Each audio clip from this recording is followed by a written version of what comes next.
Okay, good evening, everybody.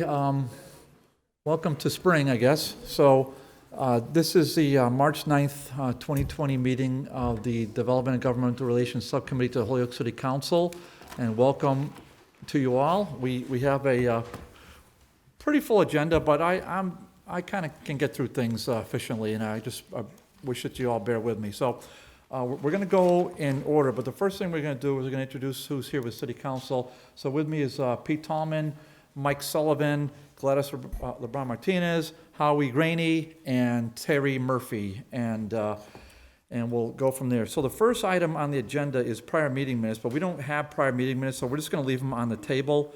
And then I'm going to get a motion to take number 2 off the table, if I may. Motion to take item number 2 off the table? Motion made and second, take agenda item 2 top the table. All in favor? Aye. Opposed? None. Order that the DGR committee host a U.S. Census employee at an upcoming meeting to learn more about the census and to learn about job opportunities for Holyoke residents.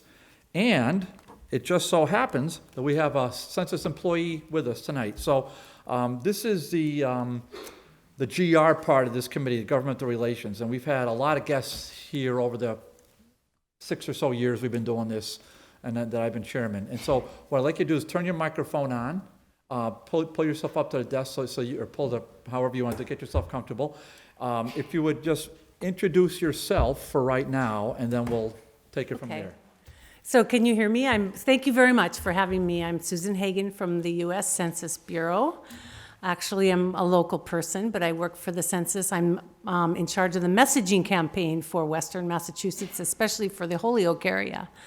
We have a hard-to-count population in the Holyoke area, and in general, the 2020 census is coming. This week is a very exciting week because we're finally going to receive our invitations to respond in the mail. Some of us in Holyoke and some of the tracts will be receiving actual form, but most of us will be receiving an invitation to respond either online, by phone, or by mail. That's what's called our self-response campaign. That will last for a couple of weeks, and then if you don't respond to that, you'll get another letter reminding you, and then after that you get a postcard, and then after that you get another reminder, and then you get the 5th one, and then somebody comes knocking on your door and asks you to respond. And that goes on for another 5 times. So I'm here to say the census is coming. It's the 2020 federal government census. It's done every 10 years. It is an extremely important census. Every 10 years we're counted, and money is distributed according to that number. We live with that number for 10 years. And agencies and government municipalities live with this number. We know about the number, we know about the money and the funding, but it also determines our representation in the state. And so the 2020 census is extremely important to get the word out through our agencies, through everyone who understands the census and has heard about it. Please spread the word to your families and your constituents and the people that you serve. It's extremely important. And I would like, if you have any questions about it, there's so many more aspects to it, but basically it's this week, starting March 12th, we'll be receiving an invitation to respond in the mail. Okay, so starting March 12th. March 12th, and that's the self-response campaign? Yes. And we want to do that because that is the cheapest for the government to be able to say, okay, we've got all these people who self-responded, and then when it starts to get more and more expensive, it's the people start knocking on the door, we have to hire people, which then is the second phase of it, is we're recruiting extensively through the census. We've gone from 2 months ago from $17 to $22 because we're trying to really get some people to apply for jobs. So we have recruiters throughout the the Holyoke area, and I think there's a lot of information out there for people to be able to go and be recruited. Or you can simply go online at 2020census.gov, and you can apply for a job there. Okay, and is there a telephone number somebody could call if they wanted to apply for a job, Susan? No, it's it's online, Online only? yeah. Okay, that's for positions. Okay, and right now we're paying $22 an hour? Mm-hmm. Okay, and what does somebody work, like 40 hours a week for this, or? You can work 40 and plus. We're going to need a lot of hours.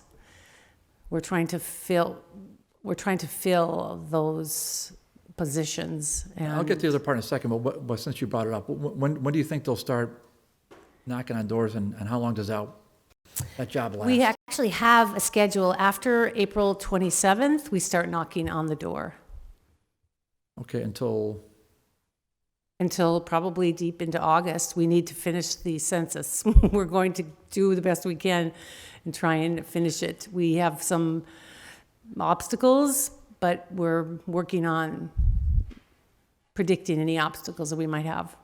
Okay, and so you're certainly looking for English and Spanish speaking? Definitely bilingual, absolutely, Okay, and English speaking.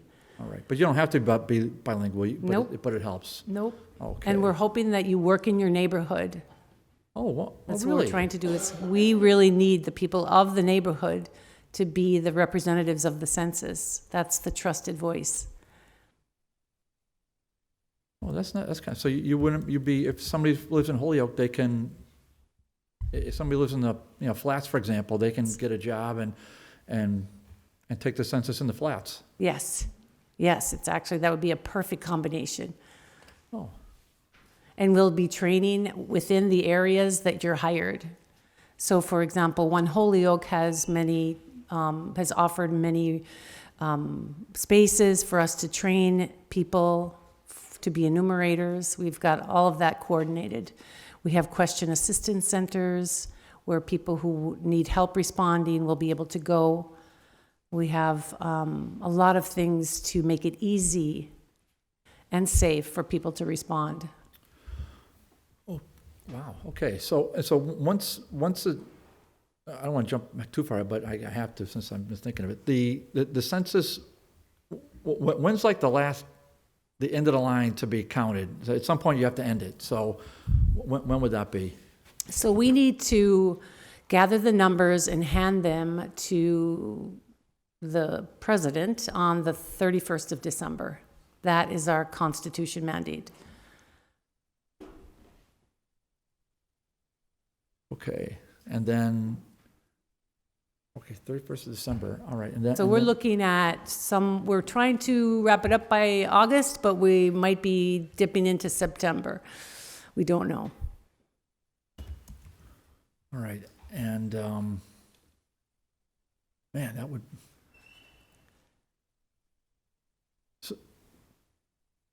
okay, so, wow, there's just a lot of questions. So, Right. at the, just the effect of what it has on everything. So can you Yes. speak to that for maybe a minute or two? Yes. So the importance of the census is definitely something that we want to convey. And that is that as we get the most complete count for your area, for our area, that will return tenfold, right? So when you have agencies that are looking for funding or roads, schools, all of those numbers being counted fund all of that. So for example, if you, especially children, so in 2010, we undercounted children 0 to 5. I don't know why. People tried to figure out why that was. We thought maybe parents thought that their children were so dependent. Why would they need to be counted? But it was really important for schools to know who was going to be in kindergarten. So there's a 10-year period. So what we want to do is we want to make sure that people know how important it is over a 10-year period to know who is here. And because the Census Department is a separate department from all other federal government departments, the census guarantees that none of this information is shared with any other department in the government.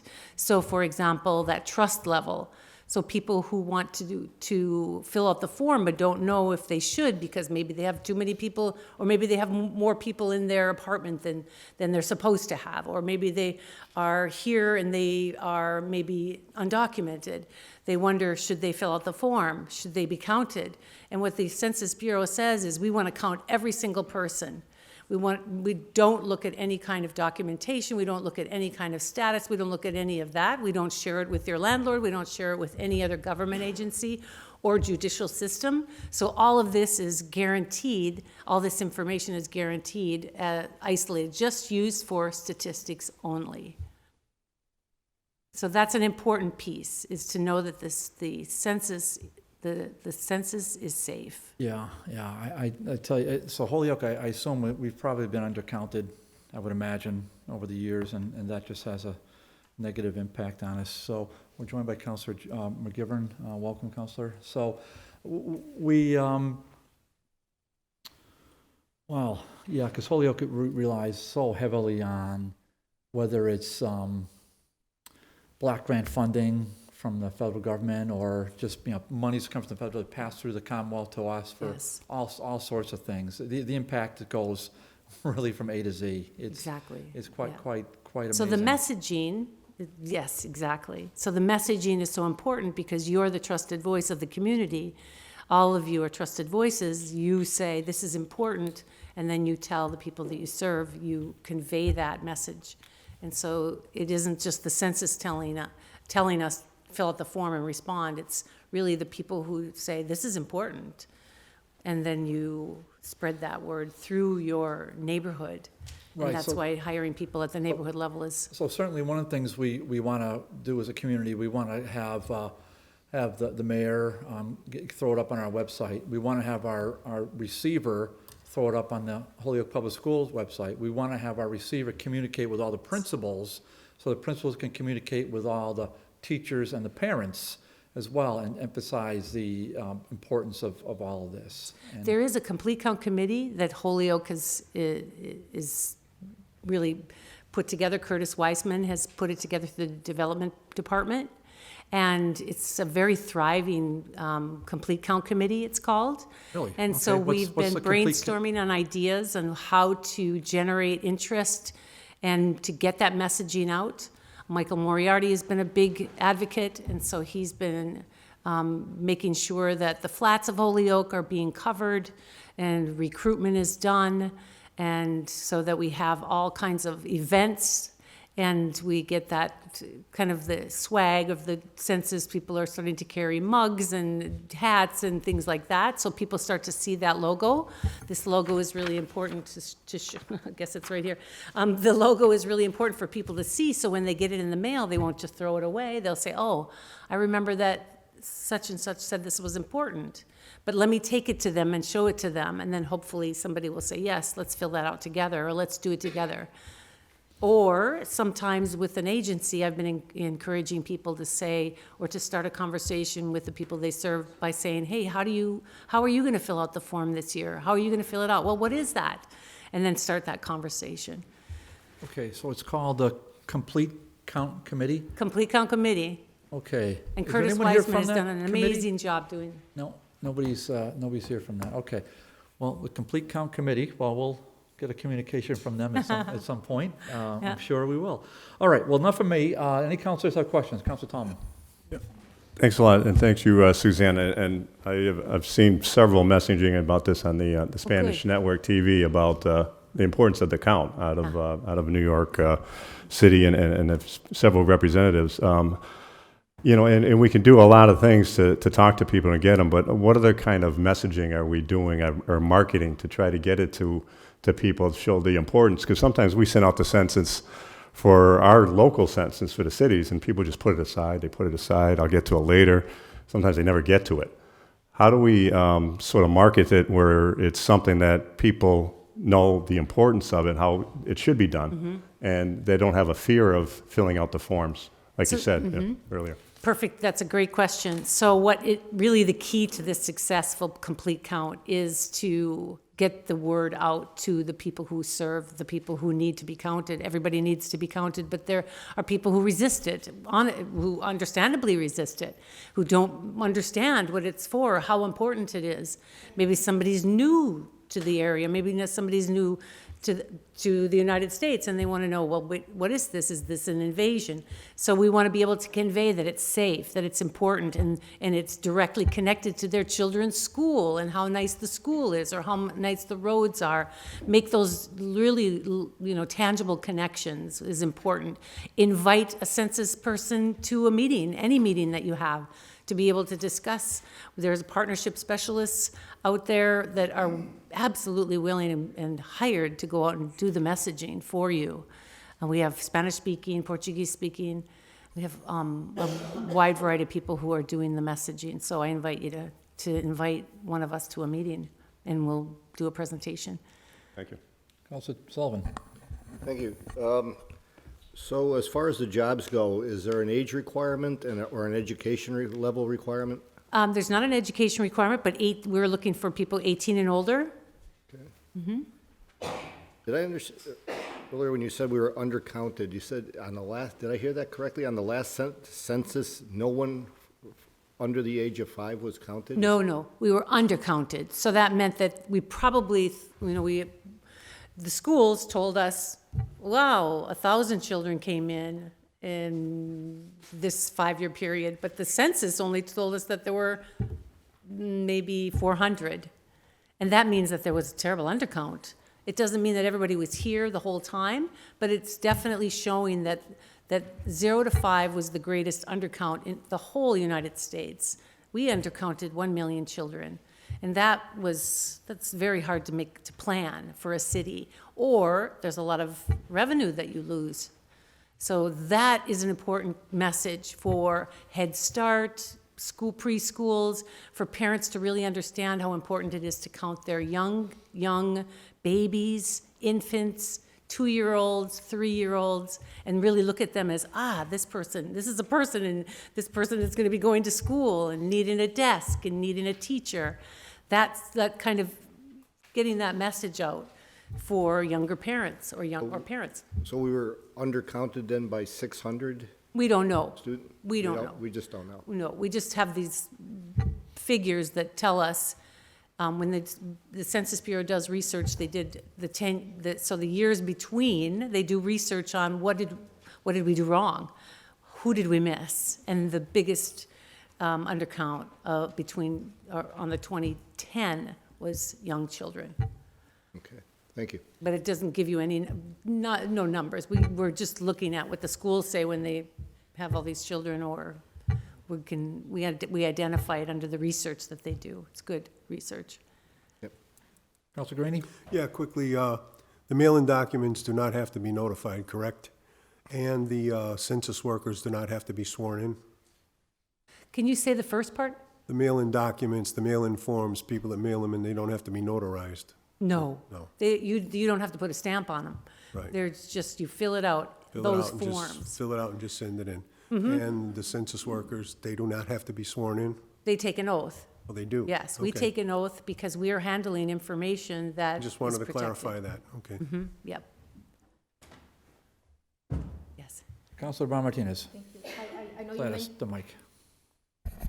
I know you mentioned that that people can go online, but also Mass Hire Holyoke has someone satellite there that they can assist them if they have any questions Yes. regarding their interested in applying for that. So for applying for a job, yes, yeah.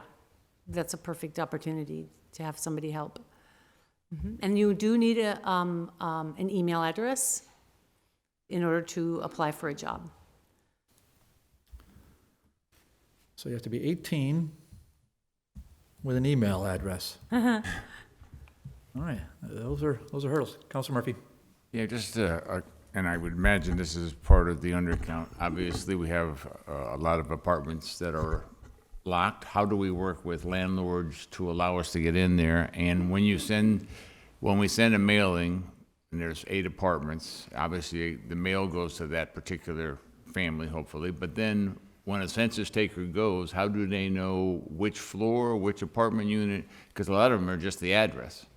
So those would be two things I would be concerned about. That in fact, the census taker gets to a building and can't get into the building.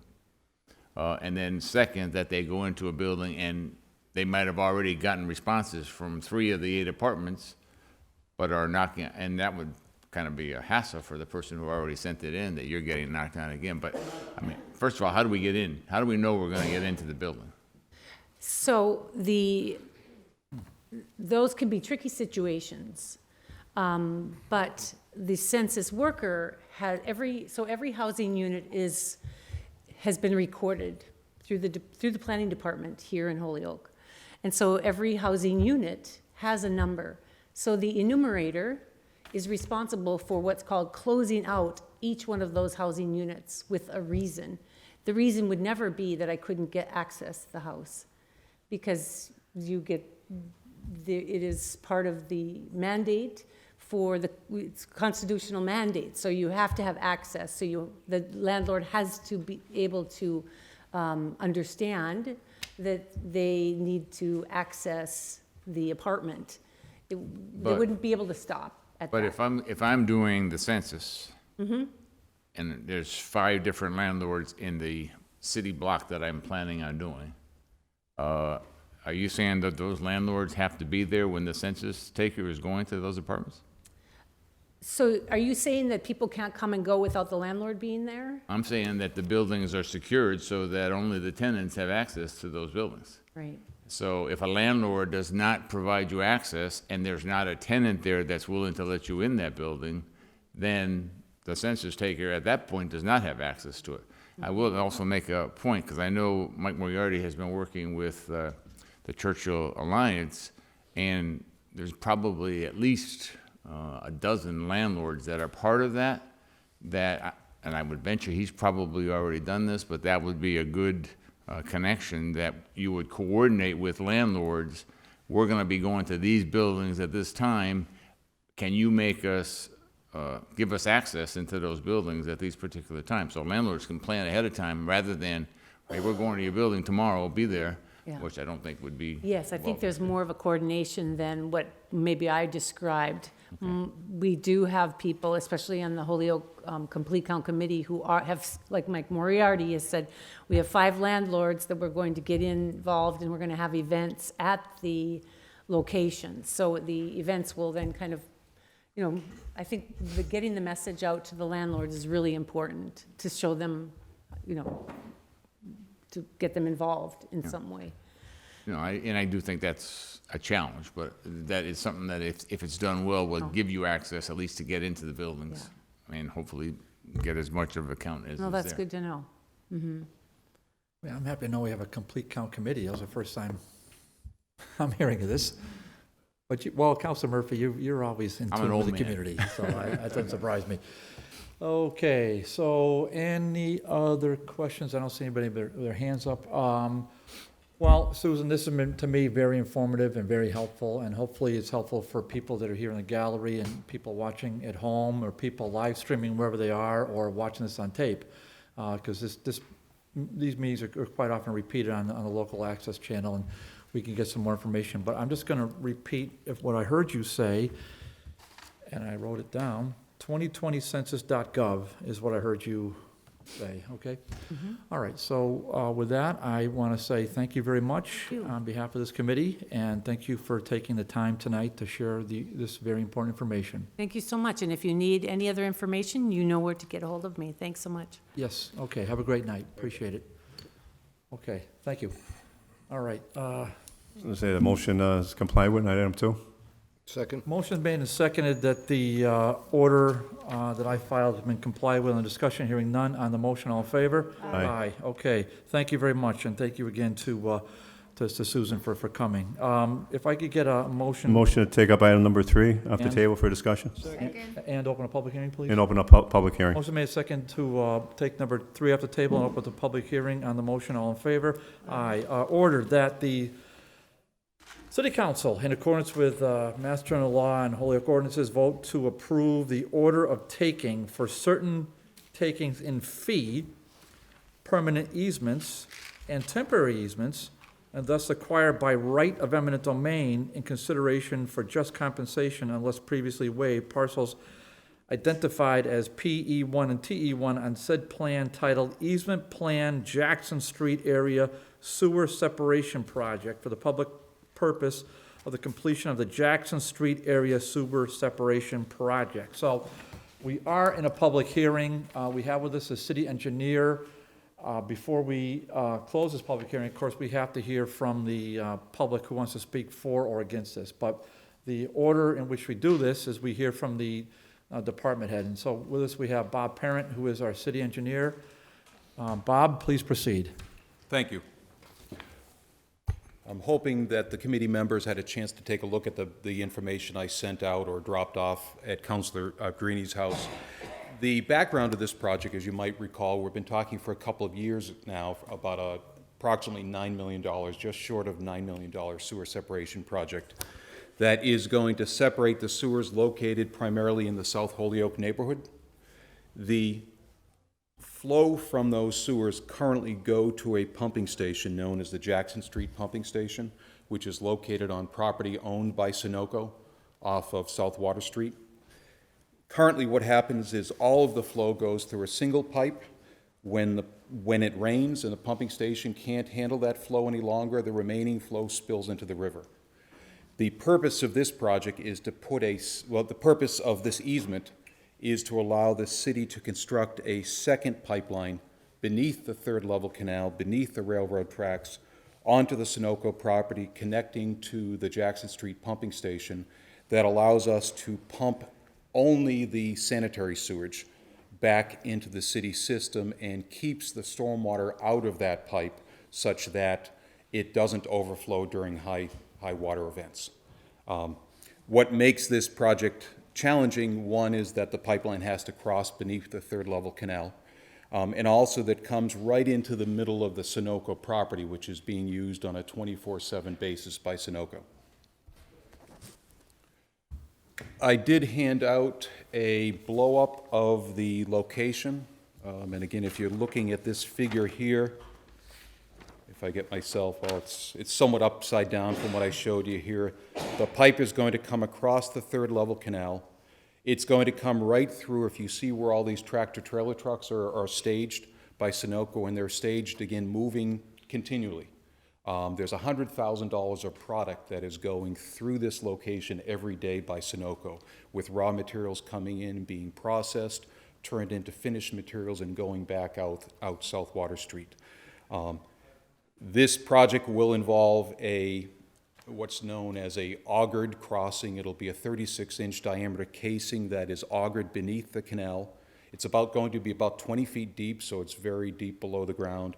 It's going to cross below the railroad, so the railroad can remain active. And then the rest of this area will be open cut and sheeted and shored. Again, a 20-foot deep hole that will go all the way from here to the Jackson Street pumping station. In order to allow the city to do that, the city has to acquire both a temporary easement and a permanent easement that allows the city to maintain that pipeline into the future. How long is the pipe, Bob? Excuse me? How long is it? That particular crossing? Yeah, the part where the easements are needed, how? Oh, where the easement itself is needed. Yeah.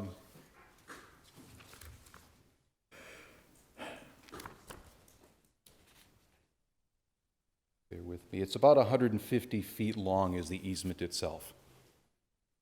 The permanent easement is 30 feet wide. The temporary easement adds an additional 10 feet to that.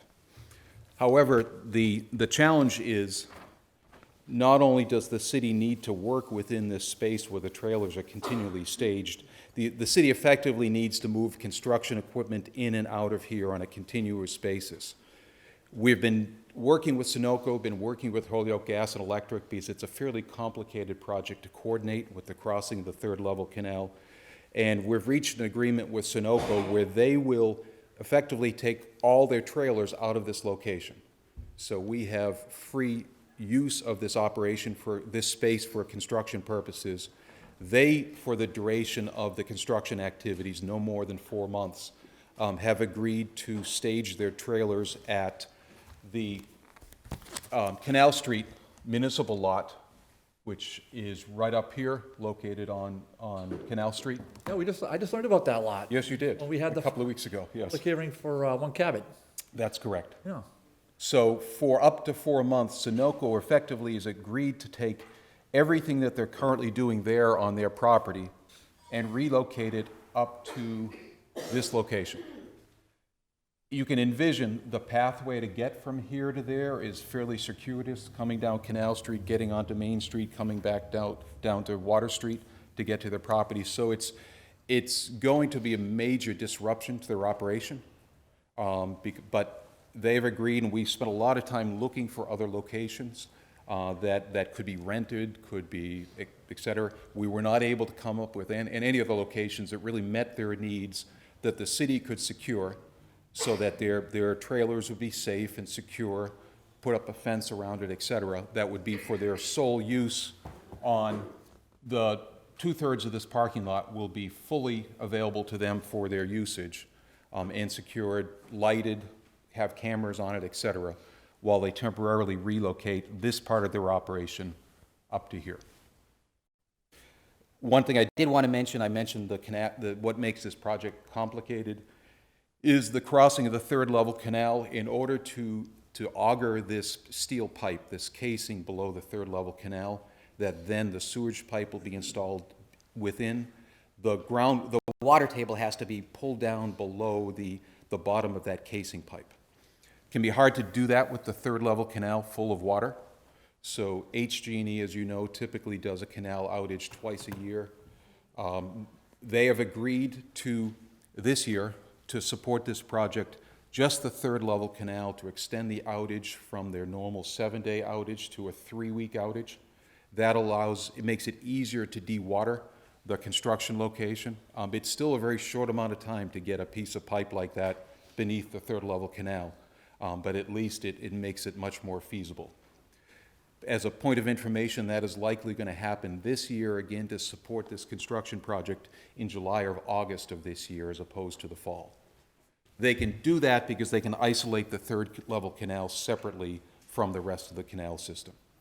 We don't have a specific date for that, but like we had to do a lot of coordination with Sunoco to try to make this happen, we've had to do a lot of coordination, and both parties have been very, very supportive of the project to make the watering and the crossing of the third level canal feasible. One of the things that makes the easement process complicated is not only are we looking at the value of the property. Obviously, anytime a city or a town takes an easement, there's a property value itself. But in this case, the far bigger potential impact is the impact to Sunoco's business. As I indicated, there's $100,000 of product coming in and out of the gate every day. If this project disrupts that, that's a major problem. So we had to work very closely with Sunoco to make certain that we don't disrupt that operation. One of the things that we've included in the agreement with Sunoco to mitigate is that normally in production operations, they draw water out of the canal for production purposes as part of the paper-making operation.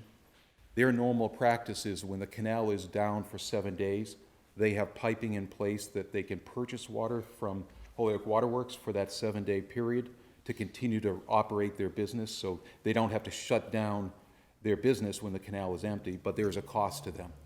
They have to purchase the water as opposed to being able to take the water out of the canal. One of the items in the agreement is to offset that cost, and the agreement includes a fairly rigorous procedure of measuring the amount of water that they normally purchase and then calculating how much additional water they have to purchase during that longer shutdown. And what it indicates is that the added cost of purchasing that water would be offset via a sewer abatement that the Board of Sewer Commissioners, the Board of Public Works, has agreed with the concept of the calculation of whatever additional cost they incur for purchasing water. The Board of Sewer Commissioners will offset that increased cost through a sewer abatement, so that they're held harmless basically by that impact.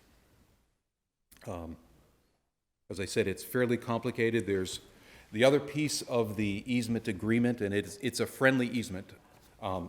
taking, or friendly taking. You can see that the document I included in the handout has been signed by the mayor, has been signed by the Board of Public Works, has been signed by Sunoco. So there's the easement cost itself, which Crowley Associates did a third-party easement on the cost of the temporary easement and the permanent easement. There is a formula put in place by which that added water cost would be calculated and then offset once it's determined. The third piece of it is the added cost and risk, quite honestly, associated with Sunoco having to relocate their material handling location to Canal Street. And we've worked an agreement out with Sunoco where there's a daily cost that they will incur, and again, like the sewer offset, that there'd be a sewer abatement offset of that daily cost. We actually have created an incentive in the construction contract where the shorter period of time the contractor can complete the work in here, the contractor shares in that savings as well. So nobody wants this job to stretch out at 4 months if possible. We'd like to have that work done in 2 months. 2 months is unreasonable. 3 months might be reasonable. And for the city's benefit, for Sunoco's benefit, for everyone's benefit, we've tried to incentivize the contractor to make that happen. Quick project update. The project went out to bid. Bids were received 2 weeks ago now. The next step is to receive Mass DEP approval, who's financing the project, to award the construction contract. We do have to have all required easements in hand, and this is the only easement that we require in hand before we can award the contract and move forward. So that's why we're in front of you tonight. Bob, that's a pretty cool summary. So I would say I've got a lot of notes here, but I only have a couple of questions from my perspective, and then we'll turn it over to the committee, and then we'll certainly open it to the public if the public has any questions on this point. So total cost of this, and you said Mass DEP is financing it, so tell me how that's working. How does that work? Okay, as you might recall, the council approved borrowing $8.906 million through the Mass, what used to be known as the Water Pollution Abatement Trust, the Clean Water Trust. That is a reduced interest loan, a 2% interest loan. The good news for the city of Holyoke is that cost will be further reduced. The state has now built into the formula an affordability component. What they do every year is projects ultimately are put together and financed on a statewide basis. They have a pool of money that they can then distribute on a tiered basis, starting at essentially the communities with the greatest economic challenges and reduced as you get to more and more affluent communities. Historically, for the tier that the city of Holyoke fits into, that they do it what they call principal forgiveness, is you basically, instead of borrowing $8.9 million, you borrow some amount less than $8.9 million. Whatever you borrow, you still pay back at the 2% interest rate. But that principal forgiveness percentage has typically been between 10 and 15% of the finance cost for communities like Holyoke in our category of affordability. So I can't promise it yet because the state doesn't know how many projects are coming together in that pool for certainty this year, but it has historically been a 10 to 15%. So if you do the math, that could be $1 million plus that comes off the total value of that loan for repayment over the next 30 years. Okay, all right, so ultimately that's repaid through city property taxes, but because that's part of our bond, part of the bonds that we as a municipality have floating out there. And so the city of Holyoke has to be, unless some miracle grant comes in from somewhere, city of Holyoke taxpayers ultimately pay that back as part of its property tax. Actually, the sewer users pay it off. It's financed through the rate. It's not financed through True tax that. base. Okay, thank you. So that's for our water sewer rates. Correct. Pay that. Thank you. Thank And you it's for worth clarification. noting for what it's worth, Sunoco is by far the biggest sewer customer that the city has. They currently pay almost 15% of the city's sewer bill. So the city tremendously benefits from not only the jobs that they produce, but the revenue that they provide to the city. Yeah, that's great. So we're still a paper city. The second part, the second question I have is relative to liability at the Canal Street site. So I heard you say there's fencing and cameras and all sorts of other things, but what do we have to insure this? And the city's self-insured, so I hate to step on other counselors' toes when it comes to that, because I'm not an expert at it, but how is that liability being covered?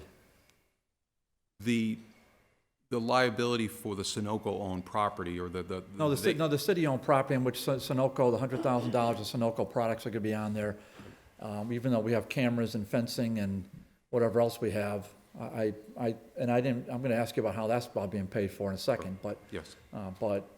But why don't we just stick with the liability? How is the city of Holyoke covered for, theft or fraud or whatever, vandalism or whatever?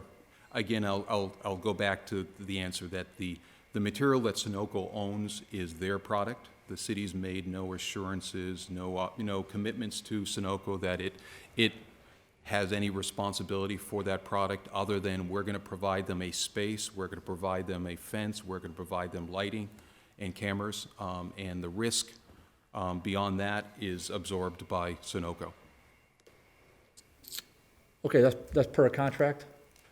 Yes. Okay.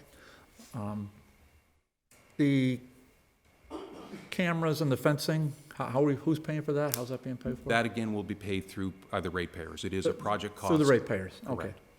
Through the ratepayers. That's what I thought. And then the cameras themselves, and who's monitoring the cameras? Sunoco would be. It's their product. It's, what their risk. Okay, so the cameras are gonna be placed strategically around that municipal lot, and the video feed from those cameras are gonna be where? It will feed back to Sunoco's property.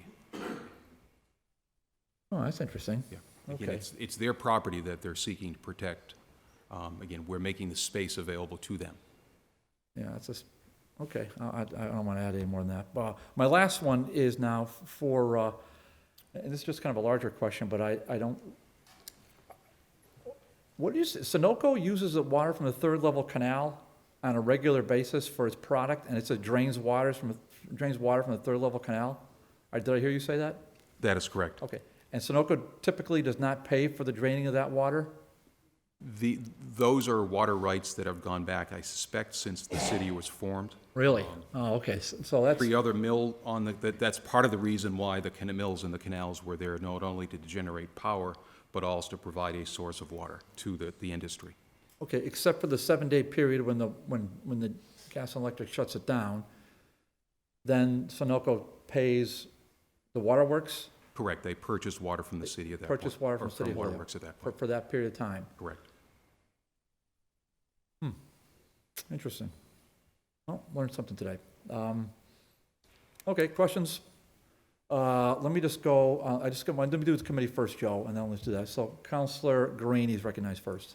All right, just quickly, this involves the taking of a property by eminent domain, I think, this project. Is there a cost to the city for that?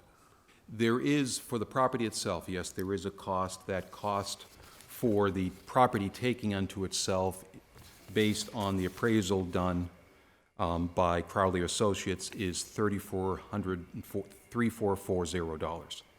Majority of that is for the permanent taking. A small piece of it is for the temporary taking. But as I indicated, the financial impact and risks are really associated with not the impact to that piece of land, but to the business itself. And Also, I read in a report a sum of $118,000. Could you explain that? yeah, I'm not familiar with the number, or if that, It was a comparison that the realtors made with property on Kelly Drive and somewhere else, that there was a certain property that was worth $118,000. It wasn't clear to me what it was. I'm not sure. Typically, It was page 11? it's a fairly lengthy 40 or 50-page document, which I unfortunately didn't bring with me. Typically, real estate appraisers will do like when when you have a house appraisal done, when you're looking to finance a house, is they'll take a look at comparisons. It's an assessment for 118,000 at the bottom of page 11. I wasn't clear as to what that assessment was for. Yeah, and again, Legal history, zoning, and assessment taxes at the bottom of page 11 in your document. yeah, if you wouldn't mind if I could borrow your copy, because unfortunately I didn't.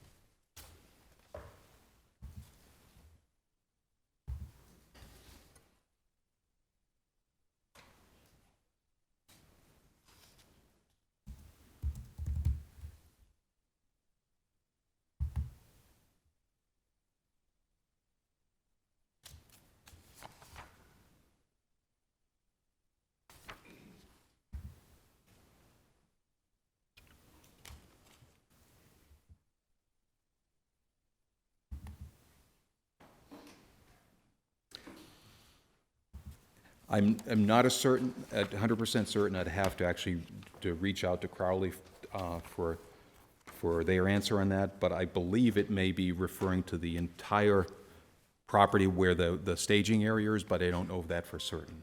What their job is to,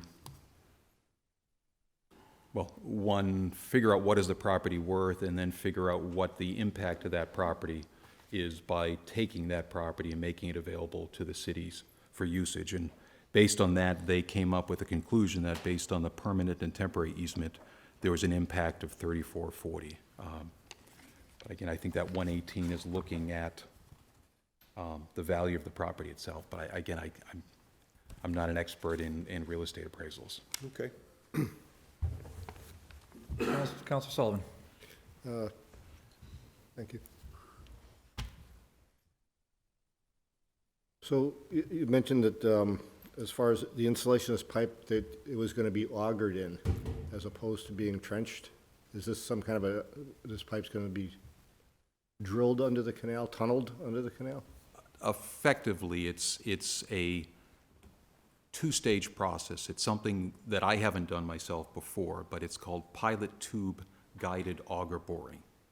And what they do first is they push a 3-inch diameter tube underneath the canal. That becomes the guide point for the augering operation, essentially a screw that works horizontally.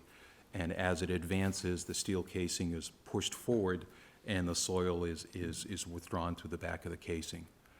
As I understand it, the advantage of the pilot tube guided auger boring is that it's faster and more reliable from a line and grade standpoint than some of the other techniques that are out there. A number of years ago, the city did a similar crossing. I think it was part of the Mosier Street project. And there were some problems with that crossing not following grade the way it should have and actually coming up. There was some loss of drilling material into the canal at that point. Working directly through the canal is problematic at that location, particularly because the third-level canal is part of the city's flood control system. Unlike the other canals, there are flood walls on both sides of the canal. We spent 18-plus months getting the Army Corps of Engineers approval to just go beneath, 20 feet below those walls.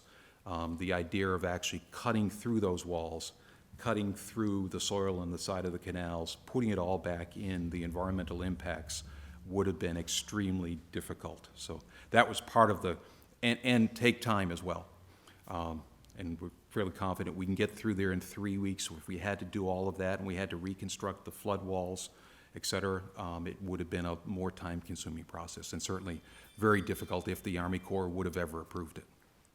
So are we going to be, we're going to have to stage quite a bit of equipment on the other side of the canal as well? Is that going to disrupt traffic on that side and property owners on that side as well? Absolutely, both sides, and it will, all of South Holyoke during this project will experience significant disruption. It's a major project. Yeah.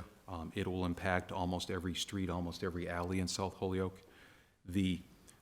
Both ends of this process involves excavating what's known as a jacking pit and a receiving pit. So it's a large hole, 20 feet deep, shored, where all the work happens below ground now at this big, deep hole as things get pushed piece by piece by piece underneath the canal. So yes, there will be disruption to traffic and to residents. And the pipe, the installed pipe, is that one continuous pipe? Is it segmented? The installed pipe is segmented. The casing will be continuous weld, most likely. Yep. But the piping that's installed, one reason you put the casing in is if you ever had to remove the pipe, you could take the pipe out and replace it with a pipe in the future. So the casing is the permanent conduit for the material. Okay, good, because I think you're answering my next question, is what would happen if the pipe broke with raw sewage in the canal, under the canal? Yeah, the carrier pipe or the casing pipe Casing. would contain that. Yep. Because it's a pipe in a pipe, effectively. And it's, again, standard practice for this type of, and anytime you cross a railroad, you can't cross railroads almost in any case open cut. Typically what you do is you put a sleeve or a casing underneath the railroad, because they want to be certain that if you ever had to do anything with that pipe, you could repair it, fix it, replace it without having to open up the railroad. So the same technology applies under the canal. And is that rail line still active? Absolutely, yes. Those are my questions. Yeah, whose rail line is it? I believe it's Pioneer Valley. Pioneer Rail, Valley, I yes. think it is. Councilman McGivern? Thank you, Mr. Chairman. Bob, thank you, and I know you've briefed us numerous times on the project itself. Just a couple questions on the eminent domain. First of all, when the third level canal is down, will any other businesses be impacted by the loss of use of the canal? No, they won't. It'll be only Sunoco. Okay. And you said there's an agreement with the eminent domain with Sunoco. Is that agreement signed with a dollar figure in it? It is signed, yes, it was, and I can provide you, I provided the committee with a copy of the agreement. I can provide you as well. It has, again, There's no argument with the price. There's no argument. There's three pieces of it. The daily impact is monetized. The reimbursement for water cost is the manner, the equation in which that is done is specifically called out, and the actual payment of damages for the taking itself is specified as well. And if my memory serves me correct, Sunoco is a large user of the wastewater treatment plant itself. They also, at one time, were part of a group of businesses that had a separate rate due to the amount of chemicals, and I know they worked on it, and the city worked with them over the years to reduce the amount of chemicals that were going into the sewers. Where do we stand there? Are they at the same rate as everyone else, or do they still have an accelerated rate? You are correct that they have a separate agreement. It's actually an agreement that has the city and Sunoco measuring the volume and the strength of the wastewater that they discharge to the city's sewer system. And then we take a look at the total cost of operating the city's sewer system and then proportion that based on what they put into the sewer system, both from a volume standpoint and from a strength standpoint. So they don't pay per gallon. They effectively pay for the percentage of the city's facilities that they operate, or they consume. So if they consume 15% of the sewage treatment capacity, they pay 15% of the city's total bill. Okay. So during the period of time when you offset the cost of water by reducing the sewer bill, is that going to have an impact on the ratepayer's rate for the sewers? It will reduce the income that comes in, obviously, so there'll be, there's a cost to operating and there will be less revenue coming in from Sunoco, which means that there will be an impact, but the way I've looked at this is there's a cost to this project as well to the ratepayers. This is a project-related cost. The beneficiaries are the users of the system, so the users, yes, they pay for the project and they pay for the impact of the projects.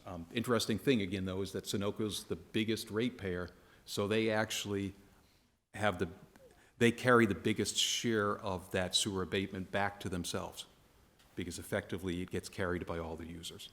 Yes. What I'm getting at is did you look or calculate, would it actually be cheaper just to purchase the water than to offset it with the sewer? It's dollar for dollar the same dollars. I don't understand, Yeah. but because of what Sunoco puts into the wastewater treatment plant with the chemicals in it, there's an added cost at the wastewater treatment plant, and that has to be absorbed too.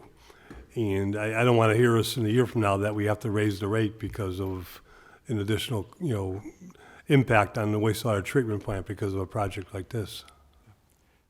I'm not certain I follow that logic. There's a I'm gallon hoping of it's water. not logical because Sure, no. we have enough battles over sewer rates as it is, but Right. I- So I'm just a whether little they- leery. Whether they pay Waterworks directly, or we pay Waterworks directly, or we do it through an abatements, it's a dollar that the ratepayers will ultimately have to absorb, of which again Well, Sunoco. I get it, it's a sewer project, and I get it, when you say the ratepayers are part of it, but it's still part of an unfunded mandate from the federal government, which many communities have these projects paid for outright. So, just hammering the ratepayers is not the answer either. I think we have to take a little bit of all of it into consideration. It's the right thing to do, but the way they're making us fund it and pay for it is wrong. And we've said that many times.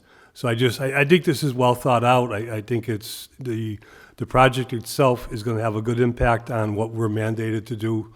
It'll bring us above the 50% level of CSO adjustments, I believe. Well above, yes, yeah. We'll be approaching 75% from a volume standpoint, yes. Okay. And will that get the federal government off our backs for a while? It'll slow them down. We had talked previously that we recently submitted a draft of what's known as the long-term control plan to EPA. It's gone in for a couple of months. We haven't heard anything. I would again encourage the council, if they would like us to come back in and do a summary of what that project, what that plan entails. But entails a lot of things happening many years down the road, and a couple of things happening over the next 20 years. So are we done for the next 20 years? No, we're not done for the next 20 years. But we won't be done for a long, but we do expect to have to do another project or two like this over the next 20 years. Thank you. Thank you, Mr. Chairman. Yeah, thanks, Councilor McGivern. As Councilor McGivern rightly pointed out, this is, as Mr. Parents pointed out just before, this is going to go on for decades. Yes, and we're not alone. We're not alone. Makes us feel good, Spending that money makes us feel good. We're not alone. Any other councilors have question marks? Councilor Murphy. Yeah, just not a question. I just want to thank Bob for his work on this. We've met down at, and I also want to thank Sunoco because I think they've been very realistic in terms of working with the city to try to come up. I was there with Bob, and those trucks are flying in and out of there. And for them to be willing to park them a mile away and also go over South Water Street, which, as you know, has been under discussion. Can we take it over and make improvements on that? Which means now we're probably ending up with more trips. So just in the 15, 20 minutes that we were there probably was a half a dozen trucks and huge tractor-trailer trucks that were coming in and out of there. So it certainly appears they have tried to be reasonable with the city, tried to make sure that they can continue their function, and do so without a significant additional cost to the city. And I just want to make sure that they are appreciated as well. But I thank Bob as well. Thank you, Councilor Murphy. No other councilors have questions. Well, we are in a public hearing, so this is an opportunity. If anybody wants to speak for or against this, you don't have to. You don't feel compelled. Though a couple of us find this exciting. Maybe you don't. So if anybody wants to speak for or against it, you simply raise your hand and you can approach somebody. Does anybody from Sunoco here, any of the department heads here? No, I think we have a lot of educators here, which is exciting. But I don't think we have any people fascinated with sewer separation projects. And that's okay. I'm not making a judgment call. All right. Motion to close the public hearing? Well, before you make that motion, Councilor Tallman, Mr. Parent, you're all set? Yes, I Your am. presentation? And no other councilors have questions on this? Okay. And seeing no one from the public wanting to raise his or her hand, Councilor Tallman? Make a motion to close the public hearing? Second? Motion made and seconded to close the public hearing and discussion. Hearing none. All in favor? Aye. But the public hearing is now closed. We have before us this this order, but really it's to approve an order of taking, which all of us have received. It's not a lengthy document, but it's 5 pages. So the motion would be to approve the order, recommend for approval the order of taking. Make a motion to recommend the approval order of taking for the, for this item. Second. Motion made and second to approve the order of taking for the temporary and permanent easements at Sunoco. Under discussion? Hearing none. No one's raised their hand on the motion. All in favor? Aye. Okay, that's approved 5-0. So we've recommended this to the full city council, and we'll put this on our agenda tomorrow evening. Great. So, Mr. Parent, thank you very much. Thank you Okay, very really much. appreciate it. Okay, so with that, we can move forward. If I could get a motion to take number Motion- 4 off the table. Motion to take item number 4 off the table for discussion. Motion made and second to take agenda item 4 off the table, and discussion hearing none on the motion. All in favor? Aye. This is a communication, 13020 submitted to various papers and the city council from retired and former Holyoke teachers. And we had, I think, Counselor Graney, if I may, Howie, am I right in that?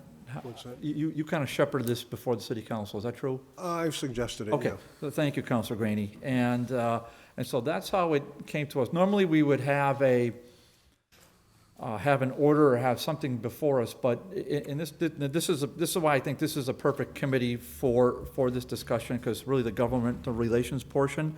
And so I appreciate having it here. The city council meeting was, I think, February 17th, but it might have been the 18th, when we had several teachers. It was really a great, a lot of important feedback. And then the feeling was that we would send this to a committee for further discussion. I want to, and I'm not going to make much of a speech, because we're going to suspend our rules and we're going to open up to the public, and we'll have some guidelines on that in a minute. But I just want to say this before we start, that this is not a public hearing where we generally invite interested parties. I got a little feedback from this as to why certain segment was or was not invited. Well, first of all, nobody was invited. So there's that. What we did was we posted it on a public agenda. Have I had emails with people? I have, but we didn't send out a formal invitation. I did not, and neither did the administrative assistant. So I want that crystal clear, that no formal invitation was sent to anyone for this, because this is really an informational discussion. So that's point 1. Point 2, we're gonna, the clock says 6, but it is 7 o'clock. And so we're gonna cap this portion maximum in an hour. So this is not gonna be, when we suspend our rules, I want to get as much feedback as we can from anyone who wants to say whatever it is they want to say on point. But gather your thoughts. Okay, so gather your thoughts. Try to be on point and as succinct as you humanly can be. I'm not saying 30 seconds, but 2 minutes, 3. After that, it gets a little. That's the way I kind of like to. When I chair a meeting, I kind of like to run a meeting that way, so it kind of runs on point. I'm fascinated by everyone's story. Everything is important to say. That being said, if there's something that, when we get close to the witching hour, if the discussion wants to go forward, I am just one vote, but I can suggest that we have multiple things we can do. We can table it in committee for further, we can do this again.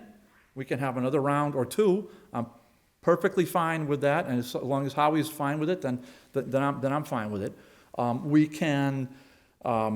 We can conclude it tonight, and we can move it forward to the full city council for a ever so brief discussion tomorrow on this, because there's not anything we do can't really change the dynamics of what's happening in the public schools. So that's the way the founding mothers and fathers of Holyoke kind of set up the government. So the government is we, city council, on the city side, the public. The school committee is on the school side. Well, as we know, since 2015, it's been different, obviously, for we all know the reasons. But, with rare exceptions, city council doesn't have much to say or to do with the school department. I think we all know that. It's generally the school committee. The exceptions being with building projects. That's where it comes into, and there are a couple other exceptions too, but the number one exception with building projects have to be, generally approved, bonding, boilers, other things like that, have to be approved by city council. So that being said, I don't really have anything to add. Councilor Graney, do you want to add something? Yeah, before I we just start? want to preface, going back 5 years, there was a public hearing at the War Memorial, and the State Department of Education was involved on the stage, and there were approximately 200 to 300 Holyoke residents that were there, and the question was going to be whether DESI was going to take over the running of the Holyoke Public Schools. And from what I understand, that meeting went on for some 1 hour to 2 hours, and people spoke. And the next day, DESI voted that they would put the Holyoke Public Schools into receivership. And I think the interesting note was, from what I understand from my recollection, that the vote was 7-2, that the state take over the Holyoke Public Schools. The two dissenting votes were people on the board of the Department of Education who had spent time in Holyoke Public Schools. The other 7 people had not spent any time in Holyoke. So just as a little history, that's what basically took place. Yeah, Howie, I mean, several of us were at that meeting, and the actual vote was certainly not unanimous. I don't remember the total, but I'm going to defer to you and your memory on that one, Councilor Graney, so thank you for that. I think this, Councilor Ron Martinez, you have your hand up? Yeah, I think for the public who's watching, I think if we can kind of summarize a little bit of the reason of this particular order, just so that it just says communication dated 1/20, submitted by the Holyoke Sun and Hampshire Gazette, and that's all it is. But what it's in regards to, so we can better understand what's going on. Well, I appreciate that. I think that we were all here on the 18th, and we were all paying attention to what the teacher said, and we all read the feedback from those articles, so I don't really feel incumbent upon me to repeat what they were said, but those are public documents, and those are available. If members of the public want copies of those, certainly, it's online. I'm looking at Mr. Ballmer now, so Michael right now. So that article's online, the Hampshire Gazette article is online. But I can assure you that if there are residents or interested parties who want those articles, they can feel free to contact me. I will procure them from our administrative assistant, and we will forward them, and so everybody can have the same, start from the same page. So I don't really feel it's incumbent to summarize those right now, because I think we were all here on the 18th. Is that the date, Pete? Was it the 18th? Not sure at that. Whatever it was in February. Been earlier. Might have been the 17th, I don't remember. All right, so that being said, why don't we, so I think there's several people here that want to speak. I certainly want to hear from you, so here's, and we'll make a motion in a second. So here are the ground rules, such as they are. We're going to suspend rules. You can come up to the microphone, we can tap it just to make sure it's on. And then you can give your name and address. That's very helpful. If somebody's we'll make a motion part of this, that if you're we'll suspend the rules for the public to speak and for non-Holyokers to speak as well. So we'll just make the all one motion, so we don't have to do this over and again. And then, as I said, just be, cognizant that other people want to speak. Minute, 2. I mean, I'm not going to put a stopwatch on it, but we'll get the feeling. At that point, and like I said, we have some options at the end of this. So if I could get a motion to suspend the rules, to allow the public to speak, and to allow non-residents to speak as well. So moved. So, make a motion to allow the public to speak and non-residents to speak. Motion made in second to allow to suspend our rules, as aforesaid. On discussion, hearing none. On the motion, all in favor? Aye. Okay, so we suspend our rules. Okay, most of you have been here when we've had city council meetings, and so I think it's really great that we have such a wonderful turnout.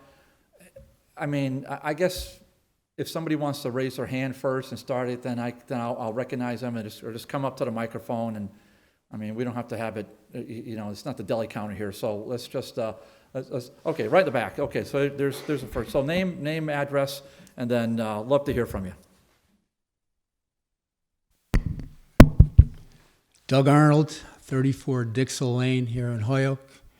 I was a 35-year employee of the Holyoke Public School System, 29 years at Dean Technical High School, 3 years at Holyoke High School, and 3 years as the Director of Student Services for the city.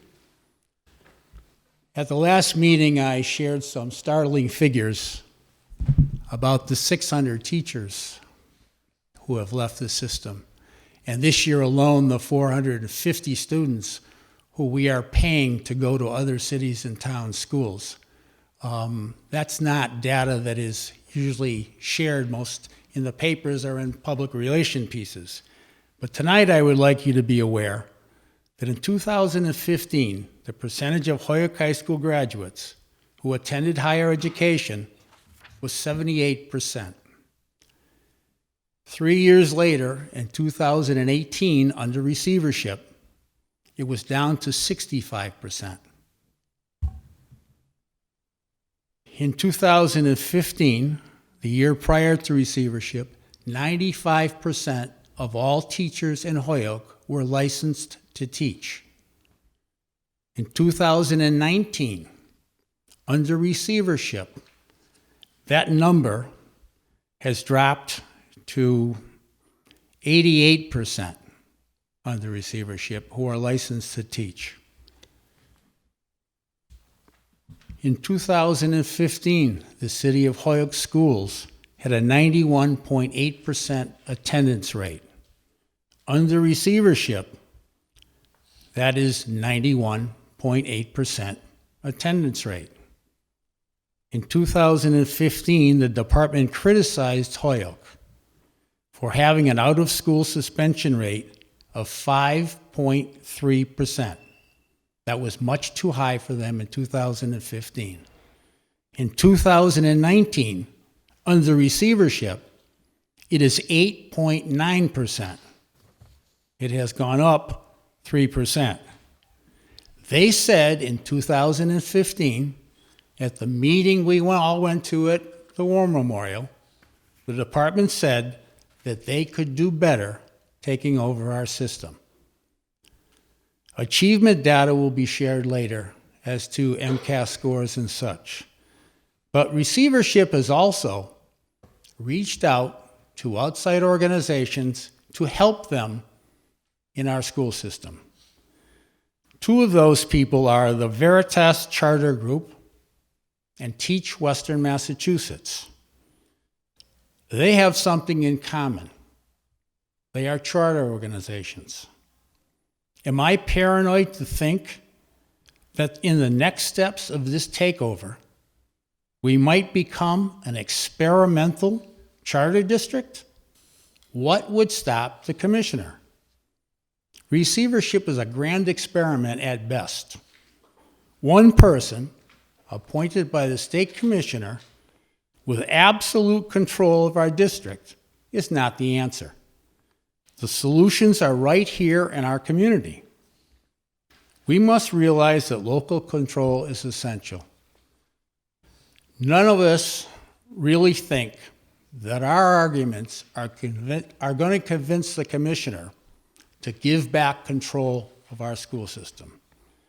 But I have faith that if elected officials, both on the city council and the school committee, petition him with some of the information that we share, that maybe he might do shared governance. Thank you. Thank you. Next, please. In the back first, and then sir, you next. Thank you. I'm Charlene Mahoney. I taught in the district for 35 years. Actually, I taught for 30 years, and I was the math data assessment director my last 5 years. I spoke at the last meeting. Thank you for having us back to the subcommittee meeting, and I shared a lot of data. I have a lot of data with me to go over, but given the time constraints, I'll just go over it briefly. So, Ms. Mahoney, I heard that. If you want to submit data, you can email it to me, or you can email it to Mr. Allen, or both of us, and we will disseminate that to the full city council. If that's your, it's just tough to kind of, Sure. drill down into all of it, just because. Yeah, I know we submitted some of it, but we can submit Yes, and additional. all that, Mr. Allen has disseminated all that to every member of the city council, but I'm going to just advise him to share all of that with every member of the school committee, because that's, usually that's not our bailiwick, but Mr. Allen's a very good employee. He will do that with every school committee member. Okay, thank you. Please So would you proceed. like me to review the data, or would you like me to just talk about one of the concerns that I have? Why don't you stick with the concern that you have? Okay, sure. And then if you want to add some data stuff, we can sort of talk about that later. Okay, And sure. As I said. No, that's fine. Listen, if we want to do this again, well, none of us leave in town, so we can table this in committee and we can reconvene, but, so proceed. Fair enough, thank you. What I'll be speaking about is concerns with the number of students in advanced coursework. The receivership often shares that the number of students in advanced coursework has increased since receivership, which includes dual enrollment in AP classes. All districts in Massachusetts offer advanced coursework, and Holyoke is currently in the bottom 10th percentile of students enrolled in advanced coursework in the state. The data is only available for the last 2 years. Holyoke offered AP classes starting in 1999. The number of students enrolled increased over the years, as did the number of students enrolled nationwide, which doubled in the last 10 years. The maximum number of students enrolled in AP before receivership was 223 in 2015, and last year the number dropped to 163. The greatest number of tests passed was 140 in 2015. Last year, there were 69 tests passed.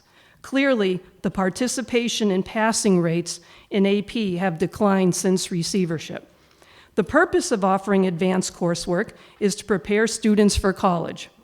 The data on students staying in college 9 to 16 months after graduation shows that the percent of students from Holyoke staying in college was higher before receivership. The lowest percent of graduates staying in college in Holyoke was 54.4% in 2018. This data goes back to 2004.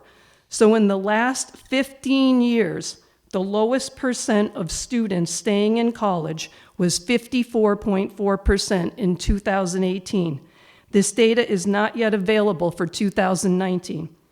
The maximum percent of students staying in college was 77.9% in 2012.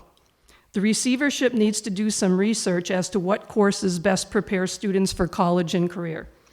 We totally agree that students should be placed in challenging courses. What teacher wouldn't? But what is challenging for one student can be quite different than what is challenging for another.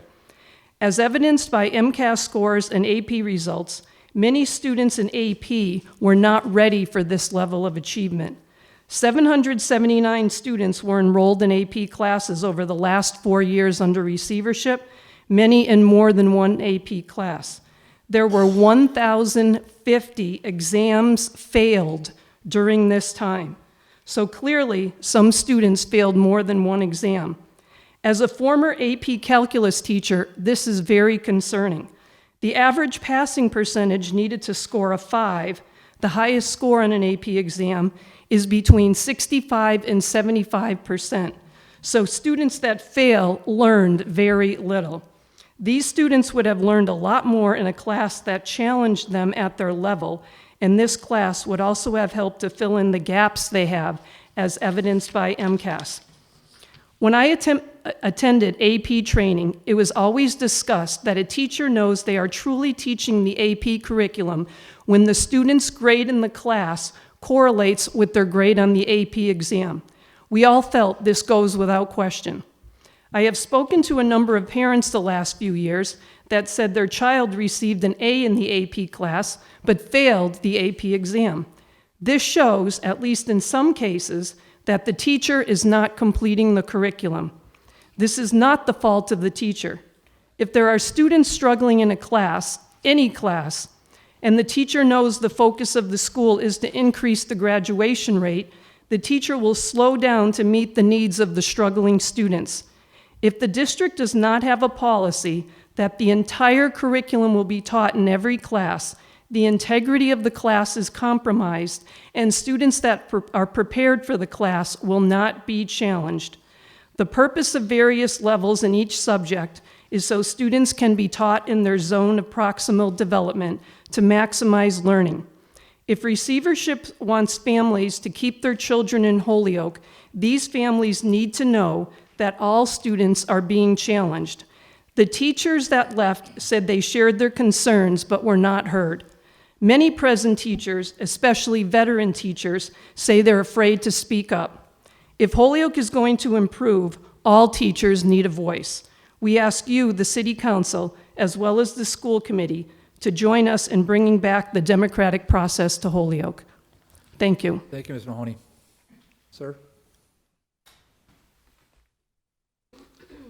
Thank you for the opportunity. My name is Efrain Martinez, 34 Amherst Street, Holyoke. I have been a member of the community since 1981. I have been a teacher. I have been an administrator, central office, and principal. I have been the parent of students who went through the whole school, public schools, and now a grandparent of a kid in Ian White. So I am a veteran too. And I have also been involved in the last 20 years in heading schools in urban centers, minority, that perform very well. Now I just retired. And since I cannot stay away from schools, I offered to volunteer and ended up accepting a part-time paraprofessional job at Holyoke High School, where I see the difference between then, the good old days, and now. No comparison for the positive. In God we trust, everybody else bring data. In life, there is truth, lies, and statistics. And as you continue your very important study, I urge you to have two people with access to the state website when you hear that type of statistics. This started with a letter. I wrote a letter that I don't think it will be published in its entirety, but I would like to leave as a public record, if you may, and if you could, please, thank you, accept it. I also will highlight the most important aspects. And I needed to highlight an area in which I didn't want to. But this is my experience as a teacher, as an administrator, and as a parent. The all good days were not all that good before receivership. Those days were days in which teachers could get away with saying, my job is to teach, their job is to learn. If they don't learn the way I teach, too bad. I don't have to innovate. There were plenty of teachers who worked hard at innovating. Ms. Martinez, just for the gallery, So here's what we're going to do. I didn't think so we're not going to snap fingers, and we're not going to give a little echo chamber about this right and that's right, okay? And Ms. Martinez, and you're doing well, so I should have said this out loud. We're only addressing the chairman, which is me. Okay, so we're not going to, just address me. And you're doing great. I'll be happy to do that, Mr. Chairman. Thank you very much. And so the gallery can just keep that in mind. Thank you. The truth of the matter is that many teachers tried to innovate, but it was not part of a systemic and concerted way of doing it. Many of my colleagues pride themselves in sending their kids to parochial school K-8 and to Holyoke High School, where they were kind of segregated in a tracking system. And those who really wanted to be ejected went to Dean, and that's how Dean, besides having the truly interested in vocational, ended up with a dumping ground that almost closed it. And that's one of the reasons we got into receivership. This is what I see in the high school. First of all, there is an increase in graduation rate. One of the insidious aspects of the original letter is suggest that if there are any improvements during receivership, it must be because of the lowering of standards. That's insidious because it suggests that our population is not capable of high achievement unless the standards are lowered. And that is impossible because in Massachusetts, in order to graduate, you need to pass the MCAS, which are getting harder. And they were created by the state precisely so that communities do not invent their own standards. There are a great deal of good things happening, including a very popular dual language. Dean, thanks God, is now again seen as a desirable place to go.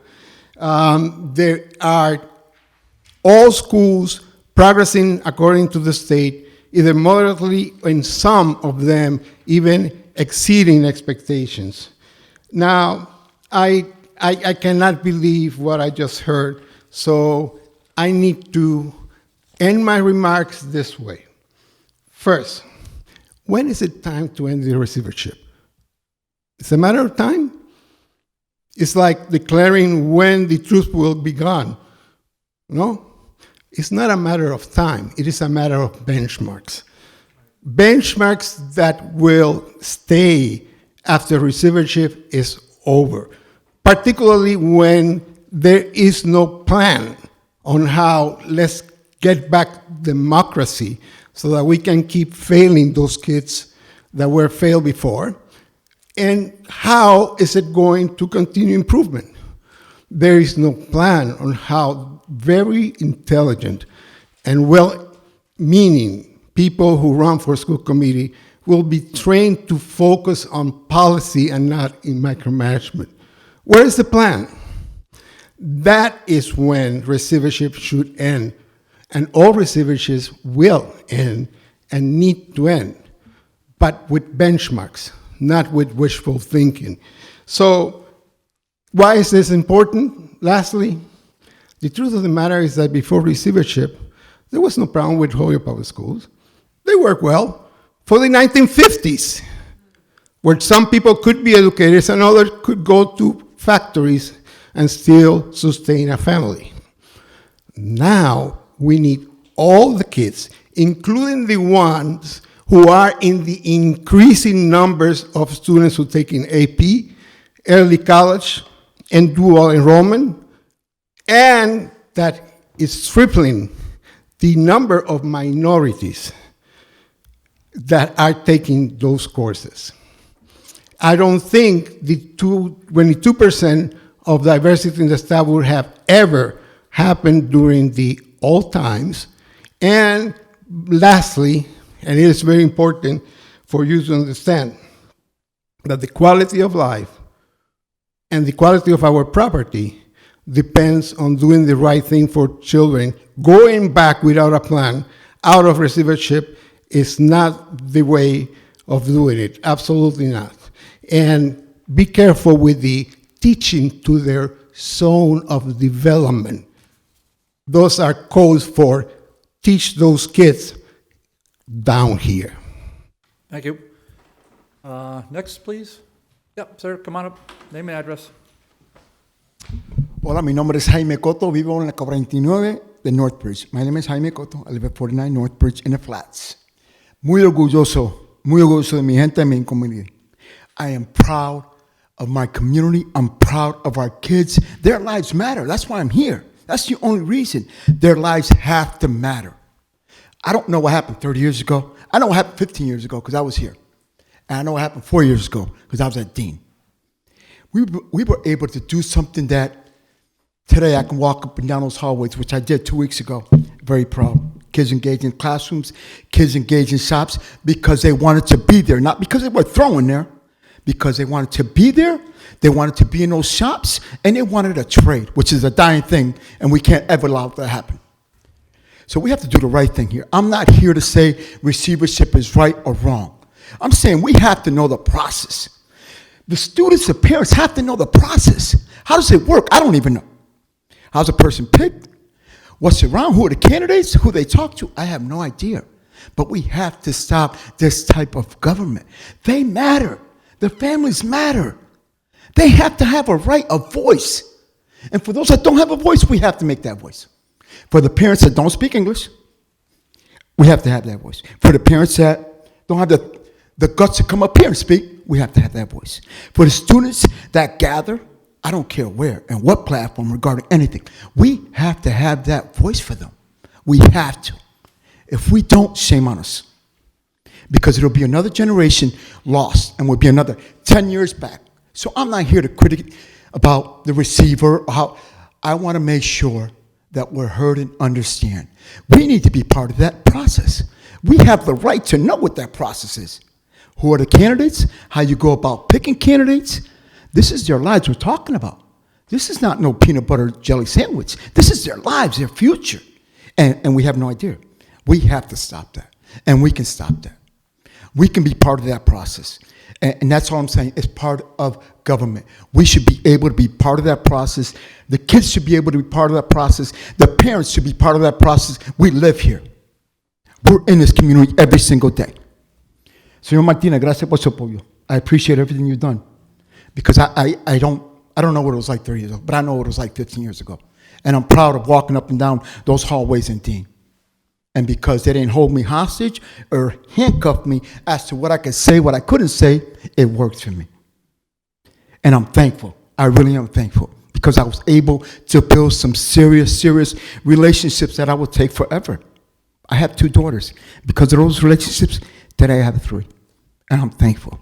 So please, let's do the right thing here. It's about their future. Thank you. Thank you. Next, please. Please, Miss. Just name and address. My name is Elizabeth Butler. I live at 64 Mount Tom Avenue in East Hampton. A few weeks ago, I had the privilege of addressing your membership as a former Holyoke public school teacher of 22 years. I don't consider myself old Holyoke or old school. I only left 2 years ago. I'm also a former city resident. My kids were educated in the Holyoke public schools, both pre and post receivership. There's a deep sense of personal pride that comes with being able to say such things. To be from Holyoke or to be a Holyoke public school teacher really means something special forever, no matter whether you stay or go. I once heard Holyoke described as a salad rather than a melting pot, and it has always stuck with me. It's a diverse community where it has always been okay to take pride in your history, and a place where ethnic traditions and cultures have been allowed to flourish alongside one another and not be assimilated out of existence. In the years since Holyoke was placed in receivership, it is no longer a secret that we've lost 600 teachers. No matter what gains we've made, no matter what we've lost, you have lost 600 teachers. You have lost 450 students, and a staggering amount of professionals have retired early, leaving thousands of dollars on the table unclaimed. There's a problem. Not only to mention the incalculable numbers of children whose parents opted them out of the system before they even made their way into it. I implore this committee to start looking at the reasons why these decisions have been made. Some will dismiss these as mere shortcomings and focus only on the recent successes. Others, like myself, will tell you these statistics alone, the people who have left, point to the biggest failing surrounding receivership and the sole factor that will determine the future success or failure of your school system. On February 17th, there was there was an article that ran. It was an article about the incoming superintendent and addressing the Holyoke teacher turnover. Dr. Wright's comments seem to suggest that the turnover of the teachers is pretty simple to explain. He quoted, "We implemented a longer school day for teachers and students, a longer school year for educators, opened 2 new middle schools, shifted grade configurations in 3 schools, and merged our 2 high school campuses. These factors have contributed to a high rate of staff turnover, similar to schools and districts of similar profiles." I cannot tell you the visceral reaction I had to reading these words. To suggest that dedicated and veteran teachers like myself and hundreds of other administrators and staff and students left over such simplistic issues is egregious. Even more insulting was the implication that there's a high turnover in all districts who, like Holyoke, have a certain profile or set of issues. It implies that people like myself and others who left were not equipped to deal with, in his words, our particular profile of student. I would like to let Dr. Zreich and others relatively new to leadership in the district to know once and for all that many of these former educators, like myself, were those students. We who were educated in this system made our lives here and came back to teach here. We know more about our kids than most outsiders could have ascertained in 10 years, let alone 5. This dismantling of our professionalism, our craft, and our expertise was systematic, and it began just after receivership was announced. It began with taking our seniority away. This sent a direct message to students and parents that the longest-serving teachers in the district, the old school teachers, were the problem. A problem that could not be dealt with unless our tenure was stripped of us. This narrative was further passed along to students and families as our longevity salaries and step increases were taken away and replaced with a new district pay system. We went from a district with an extremely competitive pay scale to one that was barely even comparable to the communities around us. These types of practices also drove new teachers in the direction of other districts before they began or got too involved in the Holyoke system. More traditional and some of the most proven curriculums, as well as disciplinary practices, were dismantled without inputs from teacher or administrators and were replaced with practices that made students and parents question the motives of the adults who stood before them in their classrooms or on their athletic fields. It effectively called our credibility into question and ensured that these new practices would be doomed from their onset, and by association, those who were implementing them. Most unsettling of all was the deep and divisive culture that began to pervade and degrade the relations between students and teachers and students and administrators. Nowhere was this felt more profoundly than my school, Holyoke High School. Our relationships and our connections as a learning community were effectively and savagely severed. You needn't look much further than the headlines of the past few weeks or even the past year with regard to student life to see the impact. My hope is that with the letters and the testimonies you've heard, and I hope will continue to hear, that you will begin to listen more closely, read between the lines more efficiently, and begin to question the practices and procedures in the same manner that receivership questioned ours. Thank you. Thank you, Butler. Next, please. Yeah, Miss, please. So again, just I keep it kind of elastic here, Lucy, but we've got again, I respect everybody's opinion, but if we can just keep it to 2 or 3 minutes as best you can. I know it's emotional and everybody's doing great, so just a reminder of that, and I really appreciate everybody's willingness to cooperate. Miss, I'm sorry, go ahead, please. Okay. Marie Mew, 194 North Main Street, Florence, Massachusetts. All right.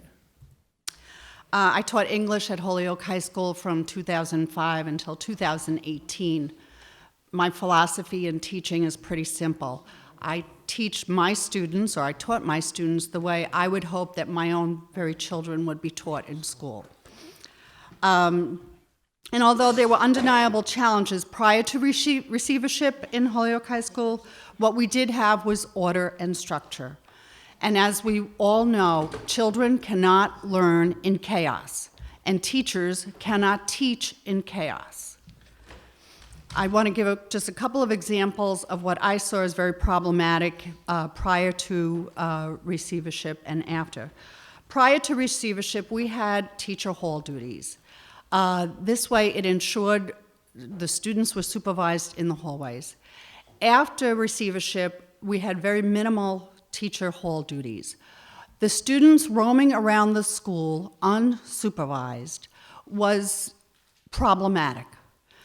They are teenagers. They should not just be able to roam around at will.